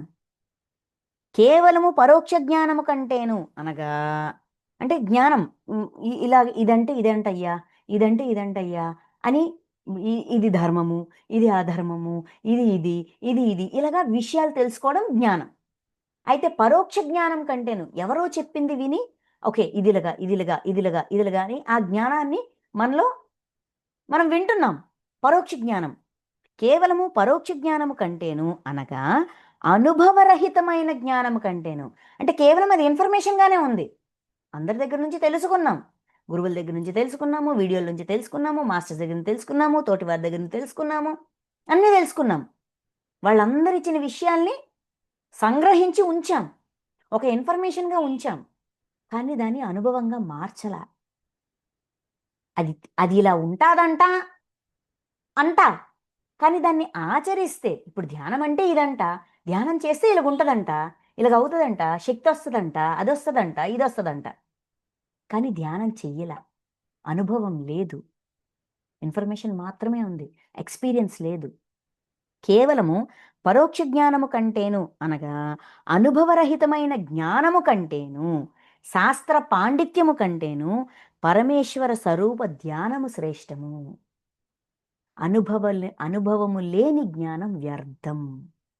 దాని బదులు భగవంతుడి మీద దృష్టి ఉంచు, ఆయన్ని ధ్యానించు. దీనికంటే అది బెటర్. ధ్యానము కంటేను కర్మఫల త్యాగము మిక్కిలి శ్రేష్టము. నిరంతరం భగవంతుణ్ణి ధ్యానిస్తూ ధ్యానిస్తూ ధ్యానిస్తూ ధ్యానిస్తూ ధ్యానిస్తూ ఉండే కంటా కూడా కర్మఫల త్యాగము. మనం ఒక జన్మ తీసుకొని ఒక కుటుంబంలోకో ఒక ఒక ఒక వ్యక్తిలాగో ఒక పాత్ర పోషిస్తున్నామంటే ఆ పాత్ర చేయాల్సిన పనులన్నీ ఆ పాత్ర చేసి తీరాల్సిందే. ఆ పాత్ర పోషిస్తున్నానంటే ఆ పాత్రకు అవసరమైన పనులన్నీ నేను చేసి తీరాలా, ఆచరణ పెట్టాలా, చర్యలు చెయ్యాలా, చర్యలు చేస్తూ ఫలితాన్ని విడిచిపెట్టాల. కర్మఫల త్యాగము అన్నిటికంటే శ్రేష్టం, మిక్కిలి శ్రేష్టమైనది. ఏలనన త్యాగము వలన వెంటనే పరమశాంతి లభించును. కర్మఫల త్యాగము అన్నిటికంటే శ్రేష్టము అంటున్నారు. మనం నేను ఇది చేశాను, నాకు ఇది జరగలేదు. ఇక్కడ కర్మఫలాన్ని మనం ఎలా త్యజిస్తామండి? ఇది కుదురుతుందా? మాటల్లో కాదు, చేతల్లో ఒక్కసారి ఆలోచించండి. సాధ్యమేనా? ఒక క్లాస్ చెప్తే ఎంతమంది విన్నారు, ఎంతమంది మారారు, ఎంతమందికి అర్థమైంది, అర్థమైందా లేదా, లైక్స్ వచ్చాయా, వ్యూస్ వచ్చాయా, ఆటోమేటిక్గా వచ్చేస్తుంది. అంటే ఫలితాన్ని ఆశించే కదా పనిచేస్తున్నాం. ఫలితాన్ని ఆశించకుండా చేస్తున్నామా, చేయగలుగుతున్నామా? ఎవరిని వాళ్ళు ప్రశ్నించుకోండి. అయితే కర్మఫల త్యాగం వల్ల పరమశాంతి లభించును. వెంటనే పరమశాంతి లభించును. మనకి ప్రశాంతత కావాలి, శాంతి కావాలి, కానీ త్యజించలేకపోతుంది. అయితే ఎలా? ఇది ఎలాగ సాధ్యం? ఒక్కటే మార్గం. నేను తెచ్చుకున్న ఈ జన్మ ప్రాయశ్చిత్తం కోసమే తెచ్చుకున్నాను. నేను చేస్తున్న ప్రతి వర్క్ కూడా ప్రాయశ్చిత్తమే. గతంలో నేను చేసిన సరికాని పనులని సరిచెయ్యడానికి నాకు విశ్వం ఇచ్చిన అవకాశం ఇది. అంటే పాత అప్పుని తీరుస్తున్నానే గాని అంతకు మించి నేను గొప్ప పనేం చెయ్యట్లేదు. అప్పుని వడ్డీతో, చక్రవడ్డీతో, అసలు వడ్డీ చక్రవడ్డీ మొత్తం కలిపి తీరుస్తున్నానే తప్ప నేను కొత్తగా ఏమీ చెయ్యట్లేదు. ఇది ప్రాయశ్చిత్తంగా భావించి పని చెయ్యడం. ఒక పని చేసేటప్పుడు ఇది నేను గతంలో చేసిన కొన్ని సరికాని పనులను సరిచెయ్యడానికి నేను చేస్తున్న ప్రాయశ్చిత్తం అనే భావనతో ఎప్పుడైతే పని చేస్తామో, పని చేసేటప్పుడు మనకు ఆ భావన ఉంటుందో ఆటోమేటిక్గా మనకు ఫలితం మీద దృష్టి వెళ్ళదు. నేను నేర్చుకోవడానికి చేస్తున్నాను ఈ పని. నేను ఇలానే ఎందుకు నేర్చుకోవాలి? నేను ఇలానే విశ్వాసాన్ని ఎందుకు పెంచుకోవాలి? ఎందుకంటే గతంలో విశ్వాసాన్ని చెడగొట్టే పనులు చేశాను కాబట్టి. దానికి ప్రాయశ్చిత్తంగా నా అంతరంగ లోతుల్లో విశ్వాసాన్ని పెంచుకోవడానికి నేను ఈ మార్గాన్ని ఎన్నుకున్నాను అనే క్లారిటీ ఉన్నవాడు ఫలితాన్ని ఆశించడు. ఆ క్లారిటీ లేనివాడు ఫలితాన్ని తప్ప ఇంకేమీ ఆశించడు. అందుకే అలజడి ఉంటది, అశాంతి ఉంటది. ఇంత చేస్తే నేనేమీ పొందలేదు. నేను అనుకున్నంత రాలేదు. నేను అనుకున్నంత ఎదగలేదు. కర్మఫల త్యాగం సాధ్యపడదు. అందుకే మనం చేస్తున్న ప్రతి పని, ఇంట్లో పని కావచ్చు, ఆధ్యాత్మిక వర్క్ కాదు, భౌతికం కావచ్చు, ఆధ్యాత్మికం కావచ్చు, సంపాదన కావచ్చు, ఇల్లు క్లీనింగ్ కావచ్చు, ఏదైనా మనం చేసే ప్రతి పని కూడా మనం ఏరి కోరి ఎంచుకుని తెచ్చుకున్న ప్రాయశ్చిత్తం అనే ఎరుక మనం పెంచుకుంటే కర్మఫల త్యాగం సాధ్యం. ప్రయత్నం చేయండి. నెక్స్ట్ ఇది చెప్పాక 13వ శ్లోకం 13, 14 కలిపిచ్చారు. ఏ ప్రాణి యందును ఇక్కడి నుంచి లిస్ట్ స్టార్ట్ అవుతుంది.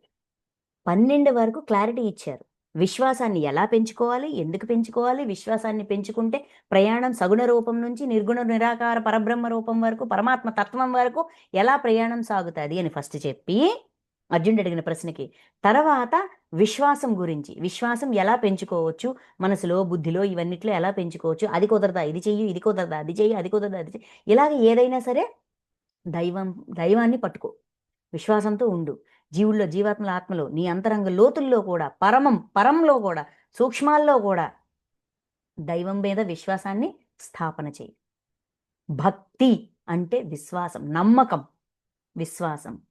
నమ్మాలి, నమ్మకాన్ని విశ్వాసంగా మార్చాలి, విశ్వాసాన్ని దృఢ విశ్వాసంగా మార్చాలి. అంతవరకు ఎంత ఎదిగినా కూడా మీరు నాకు తోడుగా ఉండండి, నన్ను గైడ్ చెయ్యండి అనే విశ్వాసం ఎప్పటికీ పోకూడదు అని చెప్పిన తర్వాత ఈ విధంగా అన్నిటికంటే ఏది శ్రేష్టము, కర్మఫల త్యాగం శ్రేష్టము అని 12 శ్లోకాలు చెప్పాక 13వ శ్లోకం నుంచి 20వ శ్లోకం వరకు లిస్ట్ ఇస్తారు. భగవంతుడి దృష్టిలో భక్తి అంటే ఏంటో ఒక లిస్ట్ ఇస్తారనమాట. ఆ లిస్టే మనకి క్వశ్చన్ పేపర్. విభూది యోగము, విభూదులు, అదంతా ఒక గైడ్ అనమాట. ఆ గైడ్ని ఆచరిస్తూ మనం ఇది అయ్యామా లేదా అని చెక్ చేసుకోవడానికి ఆల్మోస్ట్ ఒక క్వశ్చన్ పేపర్ లాంటిది. చూద్దాం, ఒక్కొక్క పాయింట్ చూద్దాం. ఏ ప్రాణి యందును ద్వేషభావము లేనివాడు. ఏ ప్రాణి పట్ల కూడా ద్వేషాన్ని పెంచుకోకూడదు. అది చిన్నదా, చితకదా, క్రిమి, వైరస్సా, బ్యాక్టీరియా, నో. అది మైక్రో ఆర్గానిజమా, మల్టీసెల్డ్ ఆర్గానిజమా, ఏదైనా సరే ఏ ప్రాణి యందును ద్వేషం ఉండకూడదు ఫస్ట్. పైగా ఒక ద్వేషం ఉండకపోతే చాలా అంటే కాదంట. సర్వప్రాణుల యందును అవ్యాజమైన ప్రేమ, కరుణ కలవాడు.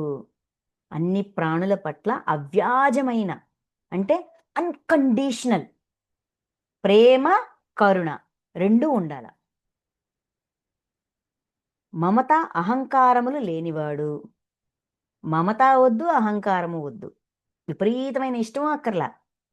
నాకేంటి సంబంధం అనే అహంకారం, నేను నాది అనే అహంకారము వదలాలి. విపరీతమైన ఇష్టాన్ని వదలాలి. ఇది నేను నాది అంటే శరీర భావన, ఇది నా ఆస్తి, నా పాస్తి, నాది, నా జాతి, నా మతం, నా రాష్ట్రం, నా దేశం, నా నా నా మతం, నా భూమి, నా సోలార్ సిస్టమ్, ఈ పరిధులన్నీ పీకి పారేయమంటున్నారు. సుఖము ప్రాప్తించినను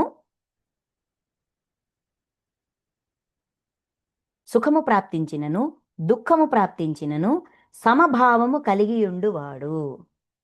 సుఖమొచ్చినా దుఃఖమొచ్చినా సమభావం అంట. ఎలాగండి సమంగా ఉంటాం? సుఖం వస్తే ఆనందిస్తాం, దుఃఖం వస్తే బాధపడతాం. సమభావం ఎలాగుంటుంది? ఈ రెండు నాకేదో నేర్పడానికే వచ్చాయి. సుఖం నుంచి నేర్చుకునేది ఉంటుంది, దుఃఖం నుంచి నేర్చుకునేది ఉంటుంది. ప్రతి దాన్ని లర్నింగ్గా చూడగలగడం సమభావంతో ఉండడం. నెక్స్ట్ 5వ పాయింట్, క్షమాగుణము కలవాడు. అయితే క్షమాగుణం అంటే ఒక డెఫినేషన్ ఉందండోయ్. అపరాధికి అభయమునిచ్చువాడు. ఫ్రెండ్స్ని బాగానే క్షమిస్తాం, ఎనిమీస్ని కూడా క్షమించాలంట. అపరాధికి అంటే మన మన పట్ల అపరాధం చేసిన వాడికి అభయం ఇచ్చువాడు. అభయం, నేను నిన్నేమి చెయ్యను, నువ్వు నన్ను బాధ పెట్టావు, నీ వల్ల నాకు ఎంత వేదన వచ్చింది, అయినా నేను నిన్నేమి చెయ్యను అని అభయం ఇవ్వడం క్షమాగుణం అంట. అభయం ఎలా ఇస్తామండి? మన ఎదురుగా వచ్చి కొడుతున్నారు, తిడుతున్నారు, చంపడానికి ప్రయత్నిస్తున్నారు, నువ్వు ఏం చేసినా నేను ఏమి చెయ్యను అని ఎలా అంటాం? అనగలమా? సాధ్యపడుతుందా? నా వరకు సాధ్యపడుతుంది. ఎలా అంటే, వాడు ఈరోజు నా మీదకి కత్తెత్తాడు, చెయ్యెత్తాడు అంటే, గతంలో నేను వాడిని ఎంత హింసిస్తే వాడు ఈరోజు నా మీదకి ఇలాగొచ్చాడు. నా పట్ల వాడు అపరాధం చేస్తున్నాడు అంటే, దాని వెనక నా కారణం లేదా? నేను లేకుండానే, నేను ఇచ్చిన బాధ లేకుండానే వాడు నా మీదకి కత్తెత్తుకొని వస్తాడా? కొట్టడానికి వస్తాడా? తిట్టడానికి వస్తాడా? అవమానించడానికి వస్తాడా? కల్ప్రిట్ వాడా నేనా? ఒక్క క్షణం ఆలోచిస్తే, చెక్ చేసుకుంటే అభయం ఇవ్వడం కుదురుతుంది. అది క్షమాగుణం. ఒక్క మాట పల్లెత్తంటేనే తట్టుకోలేం. ఎందుకు? సత్యాన్ని పట్టుకోవట్లేదు కాబట్టి. సత్యం అంటూ ఒకటి ఉంది. విశ్వం ప్రతిదీ రికార్డు చేసి ఉంచుతుంది. నేను ఇచ్చిందే నేను పొందుతాను అనేది ఒక విశ్వసత్యం. ఈరోజు నేను ఇది పొందుతున్నానంటే గతంలో దీనికి సంబంధించి నేనేదో ఇచ్చాను కాబట్టే ఈరోజు ఇది పొందుతున్నాను అనే సూత్రాన్ని పట్టుకున్నవాడు అపరాధికి కూడా అభయాన్ని ఇస్తాడు. అంటే క్షమాగుణంలో ఉంటాడు, క్షమాగుణాన్ని అంచెలంచెలుగా పెంచుకుంటాడు. ఇది 5వ పాయింట్. నెక్స్ట్ 6వ పాయింట్, సర్వకాల సర్వావస్థల యందును సంతుష్టుడై ఉండు యోగి. అన్ని కాలాల్లోనూ సర్వకాల సర్వ అవస్థలు, ఎలాంటి అవస్థ, సుషుప్తి, ఏంటిది, జాగృత్ స్వప్న సుషుప్తి అవస్థలు, ఎలాంటి అవస్థలోనైనా సరే, ఎలాంటి కాలంలోనైనా సరే, ఎలాంటి పరిస్థితిలోనైనా సరే సంతుష్టుడై ఉండువాడు. అంగీకారంతో ఉన్నాడు వాడు యోగి. శరీర ఇంద్రియ మనస్సులను వశమునందుంచుకొనినవాడు. శరీరాన్ని, ఇంద్రియాల్ని, మనస్సుని అన్నింటినీ వశంలో ఉంచుకున్నవాడు. నాయందు దృఢమైన నిశ్చయము కలవాడు. భగవంతుడి పట్ల దృఢమైన నిశ్చయం. ఏం జరిగినా కూడా అది మీ ద్వారానే జరిగింది, మీరు ఇస్తేనే జరిగింది, దీనికి సమాధానం మీ దగ్గరే ఉంది అన్నంత నిశ్చయం, స్ట్రాంగ్ ఒపీనియన్ అనమాట. స్ట్రాంగ్గా ఇదే ఫైనల్, ఇంకోటి లేదు, అంత నిశ్చయం కలవాడు. దేవుడు శిక్షిస్తున్నాడు, దేవుడు పనిష్ చేస్తున్నాడు, దేవుడు ఇలాంటి పరిస్థితిలో పడేశాడు అని విభేదన కాదు. ఈరోజు నన్ను ఈ సిచ్యువేషన్లో ఉంచావంటే ఏదో నేర్పడానికే ఉంచావు. ఏంటి ఇక్కడ నేర్చుకోవాల్సింది? లెర్నింగ్ కోసమే నాకు ఈ పరిస్థితి మీరిచ్చారు, సో నేను నేర్చుకుంటాను అనే నిశ్చయం. అయి నాయందు దృఢమైన నిశ్చయము గలవాడును అయి నాయందే మనోబుద్ధులను అర్పణ చేసిన, మనసు బుద్ధి అన్నింటిలోనూ దైవాన్ని స్థాపన చేసినవాడు. అంటే నేను దైవంగా మారడానికి వచ్చినవాడే, నాతో ఉన్నవాడు దైవంగా మారడానికి వచ్చినవాడే. దైవం నాకు జ్ఞానం అందిస్తుంది, వాడికి జ్ఞానం అందిస్తుంది, అందరికీ సహాయ సహకారాలు అందిస్తుంది. ఇంకా ఇక్కడ వేరుపాటు భావన అనేది ఎందుకు రావాలి, ఎందుకు పెట్టుకోవాలి? అనవసరం కదా అన్నంత క్లారిటీలో ఉన్నవాడు. అర్పణ చేసిన నా భక్తుడు నాకు ప్రియుడు. ఈ లక్షణాలు ఉన్నవాళ్ళు ఆయన దృష్టిలో భక్తులంట. ఇక్కడ ఈ 2 శ్లోకాలు ఎన్ని ఇచ్చారు?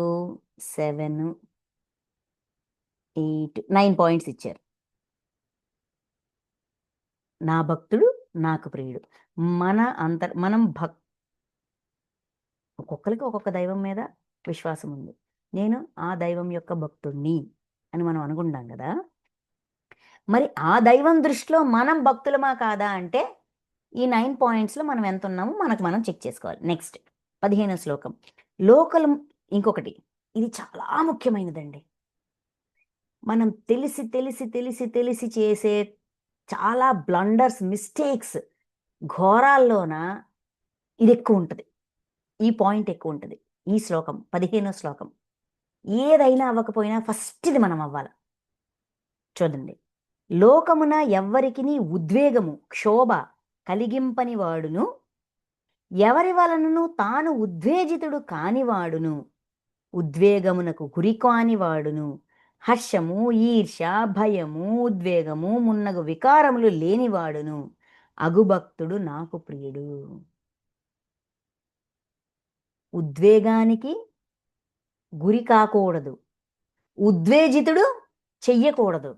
అంటే ఎవరిని క్షోభకు, బాధకు, ఎమోషనల్ ఇంబ్యాలెన్స్కి ప్రశాంతంగా ఉన్నారు, అరిచి గోల్ చేసి తిట్టి ఎట్టాంటోడు అట్టాంటోడు అని చెప్పి వాళ్ళలో ఉన్న ఎమోషన్స్ను, బాధని అన్నిటినీ లేపుతాం కదా. ఎవరికిని ఉద్వేగము కలిగింపని వాడు, ఎవరిని క్షోభకి గురి చెయ్యకూడదు, ఎమోషనల్ ఇంబ్యాలెన్స్లో తీసుకురాకూడదు, ఎవరి ఎమోషన్స్తోని ఆడుకోకూడదు, ఎవరి వలనను తాను ఉద్వేజితుడు కానివాడును. మనల్ని రెచ్చగొట్టేవాడు, తిట్టేవాడు, పొగిడేవాడు, అనేవాడు, ఏంటిది బాధ పెట్టేవాడు ఉంటాడు. ఎవరు ఎన్నైనా చేయని, నువ్వు ఉద్వేగానికి కూరుకోకు, నీ ఎమోషనల్ బ్యాలెన్స్ని కోల్పోకు, ఉద్వేజితుని చెయ్యకు, ఉద్వేగానికి గురి చెయ్యకు, నువ్వు ఉద్వేజితుడు కాకు. హర్షము ఈర్ష్య భయము, హర్షము విపరీతమైన ఆనందం, ఈర్ష్య, ఈర్ష్య అంటే భరించలేకపోవడం, ఏమంటాము ఈర్ష్యకి, నాకు ఇంకో వర్డ్ గుర్తు రావట్లే. ఈర్ష్య, భయం,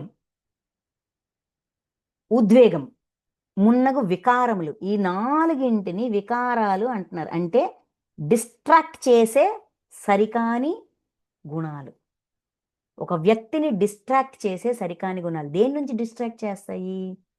మన మార్గం నుంచి మనల్ని పక్కకు తప్పిస్తాయి, సాధన నుంచి పక్కకు తప్పిస్తాయి, అంతా దైవమే అనే సత్యం నుంచి పక్కకు తప్పిస్తాయి, నేను ఇచ్చిందే నేను పొందుతాను అనే సత్యం నుంచి పక్కకు తప్పిస్తాయి. అసూయ. సో వీటన్నిటిని ఏమంటున్నారు? వికారములు లేనివాడును, అగుభక్తుడు నాకు ప్రియుడు. ఇవన్నీ వికారాలు నిన్ను డిస్టర్బ్ చేస్తాయి, నా నుంచి దూరం చేస్తాయి. ఇవి లేనివాడు అగుభక్తుడు నాకు ప్రియుడు. మనం భగవంతుడికి నచ్చిన భక్తుడుగా ఉండాలనుకుంటే మనలో ఇవి ఉండకూడదు, మనం ఎట్లాంటి పనులు చేయకూడదు. నెక్స్ట్ 16, ఏమాత్రము కాంక్ష లేనివాడు, శరీరేంద్రియ మనస్సులందు శుచి అయి ఉన్నవాడును, దక్షుడును, పక్షపాత రహితుడును, ఎట్టి దుఃఖములకును చెలింపనివాడును, సమస్త కర్మలయందు కర్తృత్వాభిమానము లేనివాడును, అగుభక్తుడు నాకు ప్రియుడు. ఈ 15వ శ్లోకంలో 3 పాయింట్లు ఇచ్చారు. 11, 12 లిస్ట్, మన క్వశ్చన్ పేపర్ 12 క్వశ్చన్స్ ఉన్నాయి అక్కడ. నెక్స్ట్ ఇక్కడ చూడండి, ఏ మాత్రము కాంక్ష లేనివాడు 13, శరీర ఇంద్రియ మనస్సులు యందు శుచి అయి ఉన్నవాడును 14. ఏ మాత్రము కాంక్ష లేనివాడు, కాంక్ష అంటే కోరిక ఉండకూడదంట. దేని పట్ల కోరిక ఉండకూడదు? భౌతికం పట్ల కోరిక ఉండకూడదు. ఫిజికల్ వరల్డ్ అంటారు, భౌతిక ప్రపంచం, వస్తు ప్రపంచం, దాని పట్ల కాంక్ష ఉండకూడదు. అభౌతికం, నేను విశ్వాసంతో ఉండాలి, నేను భక్తులుగా ఉండాలి, నేను యోగిగా మారాలి, నేను దివ్యత్వంతో, నాలో దివ్యత్వాన్ని నింపుకోవాలి, నాలో సద్గుణాలని నింపుకోవాలి, నన్ను నేను సరిచేసుకోవాలి, నా కర్మ లెక్కల్ని జీరో చేసుకోవాలి, ఇవన్నీ ఉండాలి. ఆధ్యాత్మికంలో ఆధ్యాత్మిక కాంక్ష ఉండాలి, భౌతిక కాంక్ష ఉండకూడదు. ఏమాత్రము కాంక్ష లేనివాడును, శరీర ఇంద్రియ మనస్సులు యందు, శరీరంలో, ఇంద్రియాల్లో, మనస్సులు అందులో శుచి అయి ఉన్నవాడు. శుచిగా ఉండడం అంటే ఏంటండి? జీరో.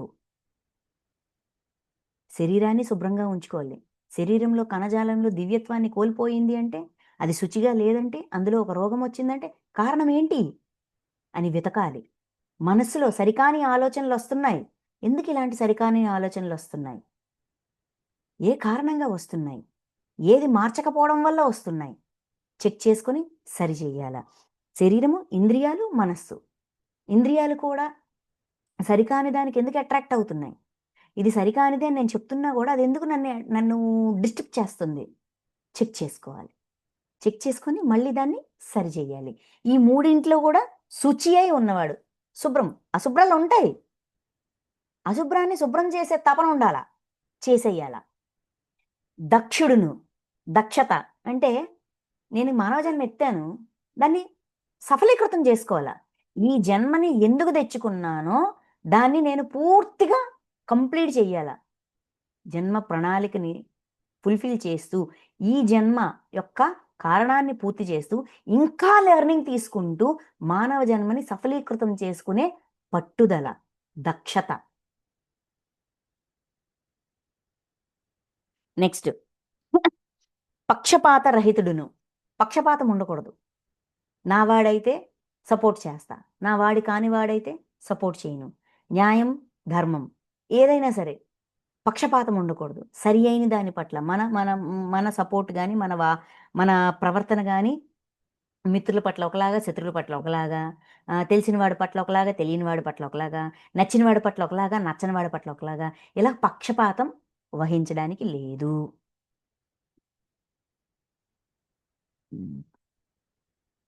ఎట్టి దుఃఖములకును చెలింపనివాడు.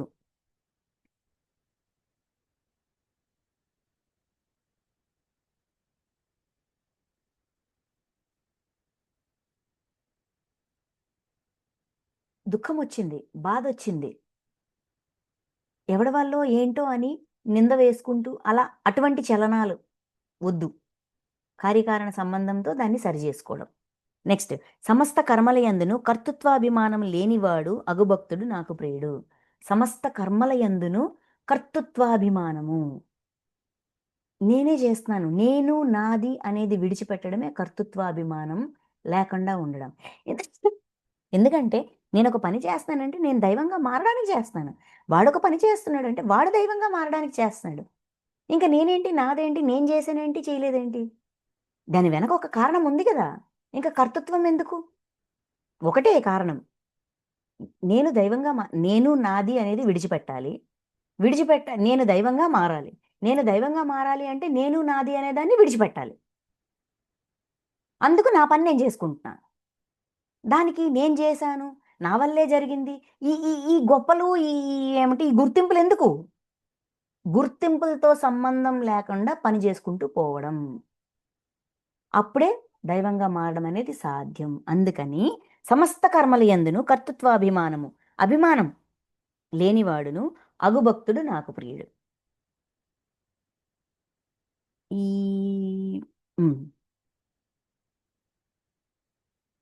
ఇక్కడతో 18 పాయింట్లు వచ్చాయి. నెక్స్ట్ 17వ శ్లోకం. ఇష్టవస్తు ప్రాప్తికి పొంగిపోనివాడును, దేని యందును ద్వేషభావము లేనివాడును, దేనికి నీ శోకింపనివాడును, దేనిని ఆశింపనివాడును, శుభ అశుభ కర్మలను త్యజించిన వాడును అయిన భక్తుడు నాకు ప్రియుడు. సో భగవంతుడి దృష్టిలో భక్తుడు ఇలా ఉండాలంటండి, ఈ లక్షణాలన్నీ ఉండాలంట. ఇష్ట వస్తు ప్రాప్తికి పొంగిపోనివాడు, మనకు నచ్చింది పొందాం, మనం కోరుకుంది పొందాం, విపరీతంగా ఓ నా క్రెడిట్, నేను ఇంత చేశాను కాబట్టి నాకు ఇది వచ్చిందని విపరీతంగా పొంగిపోవద్దు అంటున్నారు. అవునబ్బా, కోరుకుంది వచ్చింది, ఆనందం ఉండదా? ఆనందం ఉంటుంది, ఆనందాన్ని పొందు. ఆ వస్తువు ఆ వస్తువు కావాలని అనుకున్నాం, కోరుకుంది, ఇప్పుడు ఆనందపడి ఆ కోరికని తృప్తిగా మార్చేయాలి, అనుభూతిగా మార్చేయాలి. మార్చేసిన తర్వాత అక్కడతో దాని చాప్టర్ క్లోజ్. నేను కాబట్టి సాధించాను, నా వల్లే కుదిరింది అని విపరీతమైన ఆనందంలోకి, విపరీతమైన ఆ బ్యాలెన్స్ తప్పిపోయామనుకోండి, మరలా మరలా అలానే కావాలని కోరుకుంటాం. ఇంకా కావాలి, ఇంకా కావాలి, ఇంకా కావాలని ఒక మోహంలోకి వెళ్ళిపోతాం. కోరికను నెరవేర్చుకోవాలి, దాన్ని అనుభూతిగా పదిలిపరుచుకోవాలి, ముందుకు సాగిపోతూ ఉండాలి. అందుకే పొంగిపోయావా మోహంలోకి వెళ్ళే ప్రమాదం ఉంది, జాగ్రత్త. దేని యందును ద్వేషభావం లేనివాడు, దేన్ని ద్వేషించకూడదు. ఎందుకు ద్వేషించకూడదు? తారకం గారు చెప్తారు ఒక మాట, దేన్నైతే ఎక్కువగా ద్వేషిస్తావో అది నువ్వవుతావు. నీకే తెలియకుండా అది నువ్వవుతావు. ఆ ద్వేషమే నువ్వవుతావు. ఎవరైతే ఎక్కువగా ఒక విషయాన్ని ద్వేషిస్తారో, గమనిస్తే వాళ్ళ జీవితాన్ని వాళ్ళు గమనించినా, మనం గమనించినా కూడా దేన్నైతే ఎవరు ఎక్కువగా ద్వేషిస్తారో ఫ్యూచర్‌లో వాళ్ళదవుతారు. చాలామంది లావుగా ఉన్న వాళ్ళని, బాగా ఒళ్ళుగా ఉన్న వాళ్ళని, రకరకాల షేపుల్లో ఉన్న వాళ్ళని కమెంట్ చేస్తారు. ఇదంటే నేను సహజంగా గమనించిన విషయం. వాళ్ళు స్లిమ్‌గా, ట్రిమ్‌గా ఉన్నారని కమెంట్ చేస్తుంటారు. బాగా కమెంట్ చేస్తారు. వెటకారంగా చూస్తుంటారు. ఒక 10 సంవత్సరాలు గడిచేసరికి వాళ్ళు ఎటువంటి రూపాన్నైతే కమెంట్ చేశారో, ద్వేషించారో, ఏంటిది విమర్శించారో, వాళ్ళు అదే రూపంలో ఉంటారు. నేను చాలా సార్లు చాలా మంది దగ్గర చూసానిది. దేన్నైతే ఎక్కువగా ద్వేషిస్తామో అది మనం అయిపోతాం. అందుకని దేని యందును ద్వేష భావాన్ని పెంచకూడదు. ద్వేషం అనే భావాన్ని పెంచనేకూడదు. పెంచకూడదు, పోషించకూడదు. నెక్స్ట్, దేనికిని సోకింపని వాడును. దేనికి శోకించకూడదు. కష్టము ఇలా జరిగిన బాధొచ్చింది, లేదంటే ఇంకోటయింది, లేదంటే ఎవడో బాగుపడిపోయాడు. శోకించొద్దు. అవసరం లేదు. దేనిని ఆశింపనివాడు. కోరిక కలుగుతది. కోరికని ఆసక్తితో పెంచి ఇంకది లేపోతే నేను ఉండలేను అన్నంతగా ఆశించొద్దు. వచ్చింది. ఓకే. అనిపించింది. కావాలనిపించింది. ఓకే. వస్తే వచ్చింది, లేపోతే లేదు. ఈజీగా తీసుకోగలగాలి. అంటే ఆ వెసులుబాటు మనకు మనం ఇచ్చుకోవాలి. ఫిక్స్‌డ్‌గా ఉండొద్దు. సింపుల్‌గా చెప్పాలంటే ఫిక్స్‌డ్‌గా ఇది అన్నట్టుగొద్దు. ఒక ఒక ఫ్రీనెస్ ఉండాలి. ఇది ఇలానే జరగాలి. ఇది ఇలానే ఉండాలి. అది అలానే ఉండాలి. అది అలాగే జరగాలి. ఈరోజు అనుకున్నాను కాబట్టి రేపటికి అయిపోవాలి. ఇలాగ ఫిక్స్‌డ్‌గా ఉండొద్దు. ఓకే. అనిపించింది. ఆ! సరే. అయితే అయింది, లేకపోతే లేదు. అయినప్పుడు చూసుకుందాంలే అని సాగుతూనే ఉండాలి. ఎక్కడ ఆగిపోకూడదు. నెక్స్ట్, అశుభమ కర్మలను త్యజించిన వాడును. శుభకర్మ, అశుభకర్మ త్యజించడం. అదెలా కుదురుతుంది? అంటే ఇది మంచిది, ఇది శుభము, ఇది అశుభము అని దేనికి ట్యాగ్‌లైన్స్ పెట్టొద్దు. ప్రతీదీ నేర్చుకోవడానికొచ్చిందే కాబట్టి అదొక అవకాశం అంతే. అదొక ఆపర్చునిటీ. అదొక పరిస్థితి అంతే. దానికి ఇది శుభ పరిస్థితి, ఇది అశుభ పరిస్థితి అని ట్యాగ్‌లైన్స్ పెట్టొద్దు. అంటే ఒకటి మంచి, ఒకటి శుభం అన్నామంటే అలాగ కానిది అశుభమనే గదా! అక్కడ 2 తయారు చేసేసాం. ఈ ద్వంద్వాలను తయారు చేసేసాం. ద్వంద్వాలను తయారు చేసినప్పుడు ఒకదానికి అశుభం అని పెట్టామంటే, ఆ శుభాన్ని మనం అంగీకరిస్తామా? అక్కడ మళ్ళీ విభేదనొస్తది. లోపలే తటపటాయిస్తా ఉంటాం. లోపల కొట్టుకుంటా ఉంటాం. అందుకని అశుభ కర్మలను త్యజించినవాడు. ఇది శుభము, ఇది అశుభము, ఇది మంచి పని, ఇది చెడ్డ పని, ఇది మంచి సమయం, ఇది చెడ్డ సమయం, ఇది పనికొచ్చేది, ఇది పనికిరానిది పెట్టుకోవద్దు. అన్ని కాలాలు మంచివే. అందుకే అనంత కాలస్వరూపం పరమాత్మ. మరి ఈ కాలం మంచిది, ఆ కాలం చెడ్డదని ఎలా అనుకుంటాం? అది వితండం గాదా? అది మిథ్యా సిద్ధాంతం గాదా? మనం తయారు చేస్తున్న సిద్ధాంతం గాదా? అందుకు అశుభ కర్మలను త్యజించిన వాడును అయిన భక్తుడు నాకు ప్రియుడు. మరి భగవంతుడికి ప్రియమైన భక్తుడుగా ఉంటామా? మన దృష్టిలో మనం భక్తుడనుకొని ఆ భ్రమలో ఉంటామా? సత్యం పట్టుకుంటామా? మాయలో ఉంటామా? మనమే డిసైడ్ చేసుకోవాలి. నెక్స్ట్ 18, శత్రువుల ఎడను మిత్రుల ఎడను సమభావంతో మెలుగువారును. శత్రువుల పట్ల, మిత్రుల పట్ల సమభావం. వీడు శత్రువని ద్వేషం, వాడు మిత్రుడని స్నేహం, ప్రేమ. హుహు. అందరి పట్ల సమభావంతో ఉండు. వీడు ఏం నేర్పించడానికొచ్చాడు, వాడు ఏం నేర్పించడానికొచ్చాడు. అంతే. మాన అవమానాలను చూడండి, ద్వంద్వాలు. మాన అవమానాలు, శీతోష్ణములు, సుఖదుఖములు మొదలగు ద్వంద్వములను సమానముగా స్వీకరించువాడు. ఇది మానము, ఇది అవమానము, ఇది శీతలము, ఇది ఉష్ణము. అమ్మో చలేసేస్తుంది, అమ్మో ఉక్కబెట్టేస్తుంది. అంటే వాతావరణాన్ని కూడా విభజించేసాం. కానీ ఆ వాతావరణం కూడా పరమాత్మ యొక్క స్వరూపమే గదా! పూర్తిగా ఎండాకాలమే ఉన్నా తట్టుకోలేం. పూర్తిగా చలికాలం ఉన్నా తట్టుకోలేం. అంటే మన వెసులుబాటుకి మన కోసం ఆ సిచ్యువేషన్స్ని కూడా క్లైమేట్ని కూడా అలా చేంజ్ చేస్తూ అన్ని రకాల రుచులు, అన్ని రకాల వాతావరణాలు, అన్ని రకాల అనుభవాల్ని మనకి పరమాత్మ ఈ ప్రకృతి రూపంలో అందిస్తున్నారు అనే ఏకత్వం లేకుండా దాన్ని కూడా విడదీసి చూస్తున్నాం. అలా విడదీయొద్దు, అలా విభజించొద్దు. సుఖ దుఃఖము, ఇది సుఖము అంటే ఈ సుఖము కానిది దుఃఖము, ఇది దుఃఖము అంటే దుఃఖము కానిది సుఖము. సుఖము దుఃఖం ఇలాగ రెండిటిగా విభజించొద్దు దేన్ని కూడానా. సృష్టిలో ఉన్నది ఒకటే, అనుభవం.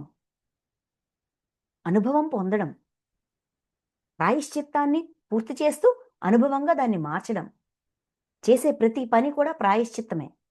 ఆ ప్రాయశ్చిత్తాన్ని చేస్తూ దాని నుంచి నేర్చుకోవాల్సింది నేర్చుకుంటూ దాన్ని జ్ఞానంగా మార్చడమే. ఈ కోణంలో ఉన్నప్పుడు ద్వంద్వములను సమానముగా స్వీకరించడం. ఈ ద్వంద్వాలు ఉండవు, అంతా ఏకమే. స్వీకరించిన వాడును, ఆసక్తి రహితుడును, ఆసక్తి వదిలిన వాడును. నెక్స్ట్ నిందాస్తుతులకు, ఒక నిమిషం,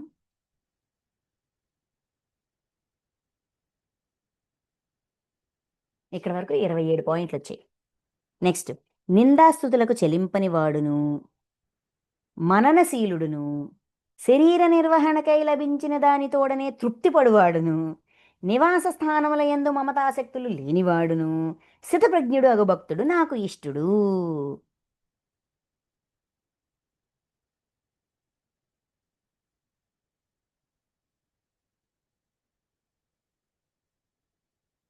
ముప్పై 32 పాయింట్లు అండి. 32 భక్తుడి యొక్క లక్షణాలు.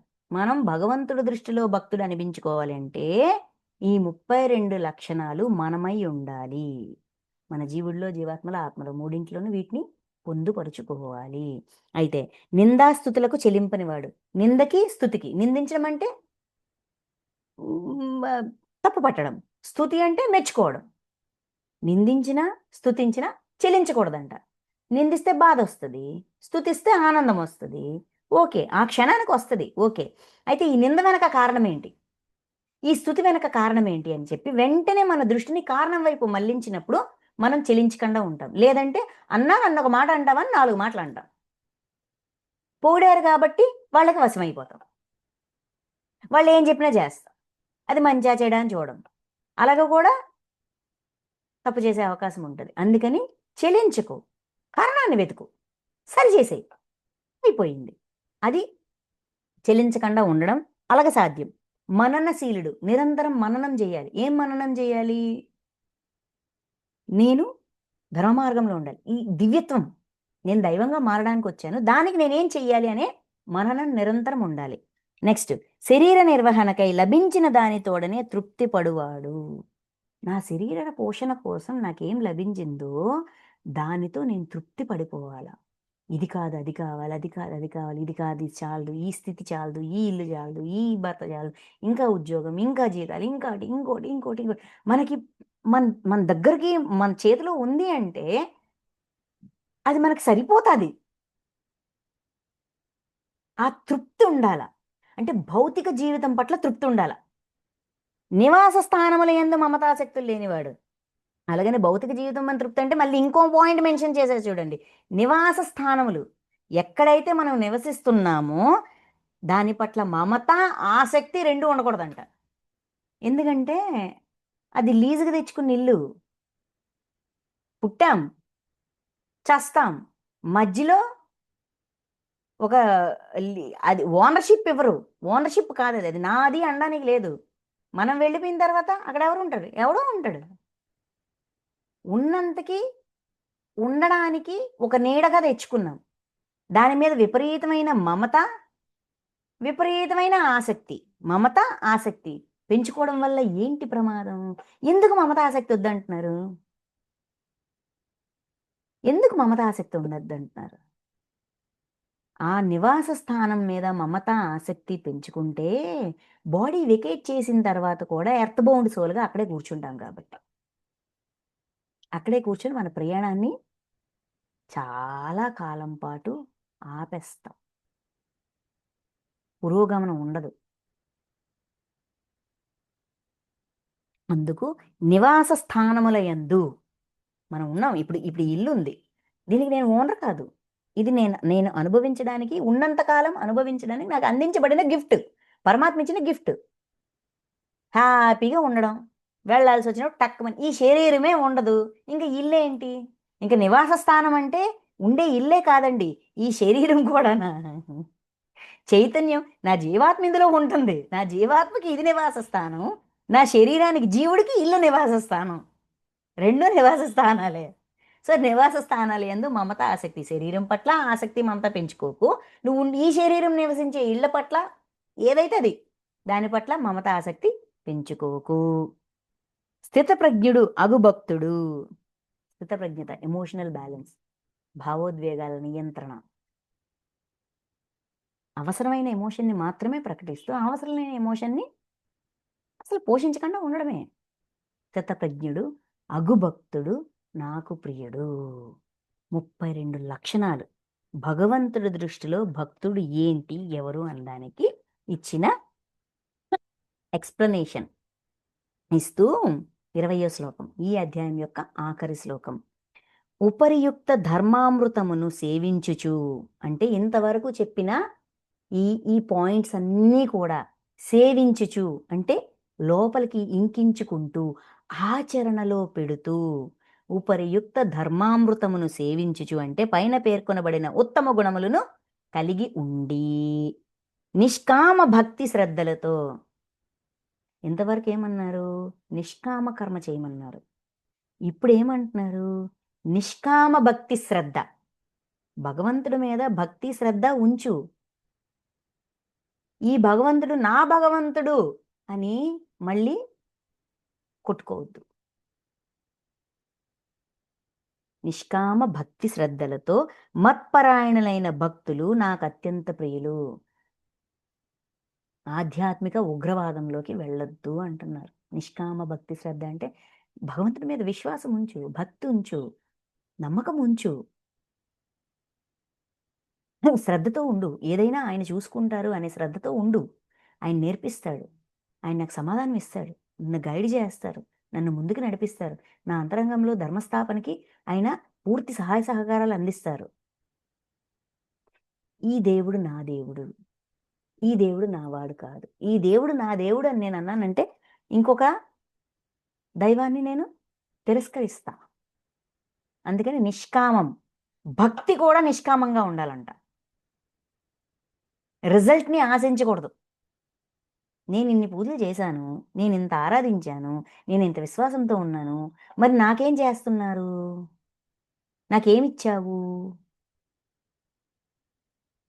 ఇదంతా తీసిపారేయమంటున్నారు. నా ఎదుగుదల కోసం నేనేదో నేర్చుకోవాలనుకుంటున్నాను, నేను దైవంగా మారాలనుకుంటున్నాను, అందుకు ఆయన చేయి పట్టుకున్నాను, ఆయన నాకు గైడెన్స్ ఇస్తున్నారు, అంతే. అంతకుమించి విపరీతాల్లోకి వెళ్ళడానికి లేదు. ఆ బ్యాలెన్స్ కూడా చూడాలి. భక్తి శ్రద్ధ కూడా నిష్కామంగా ఉండాలి అనేది ఇక్కడ తెలియజేశారు, ఈ అధ్యాయంలో తెలియజేశారు. మత్పరాయణులైన భక్తులు నాకు అత్యంత ప్రియులు. ఈ గుణాలన్నీ, ఈ సద్గుణాలన్నీ కూడా మనలో స్థాపన చేసుకుంటూ భక్తి కూడా నిష్కామంగా ఉన్న భక్తులు నాకు ప్రియులు అని చెప్తున్నారు. భగవంతుడికి ఇటువంటి భక్తి, ఇది భక్తి అంట. భగవంతుడి దృష్టిలో భక్తి అంటే ఇదంట. ఇది మనం ఈరోజు నేర్చుకుంటున్న అద్భుతమైన అధ్యాయం. Thank you masters, thank you so much.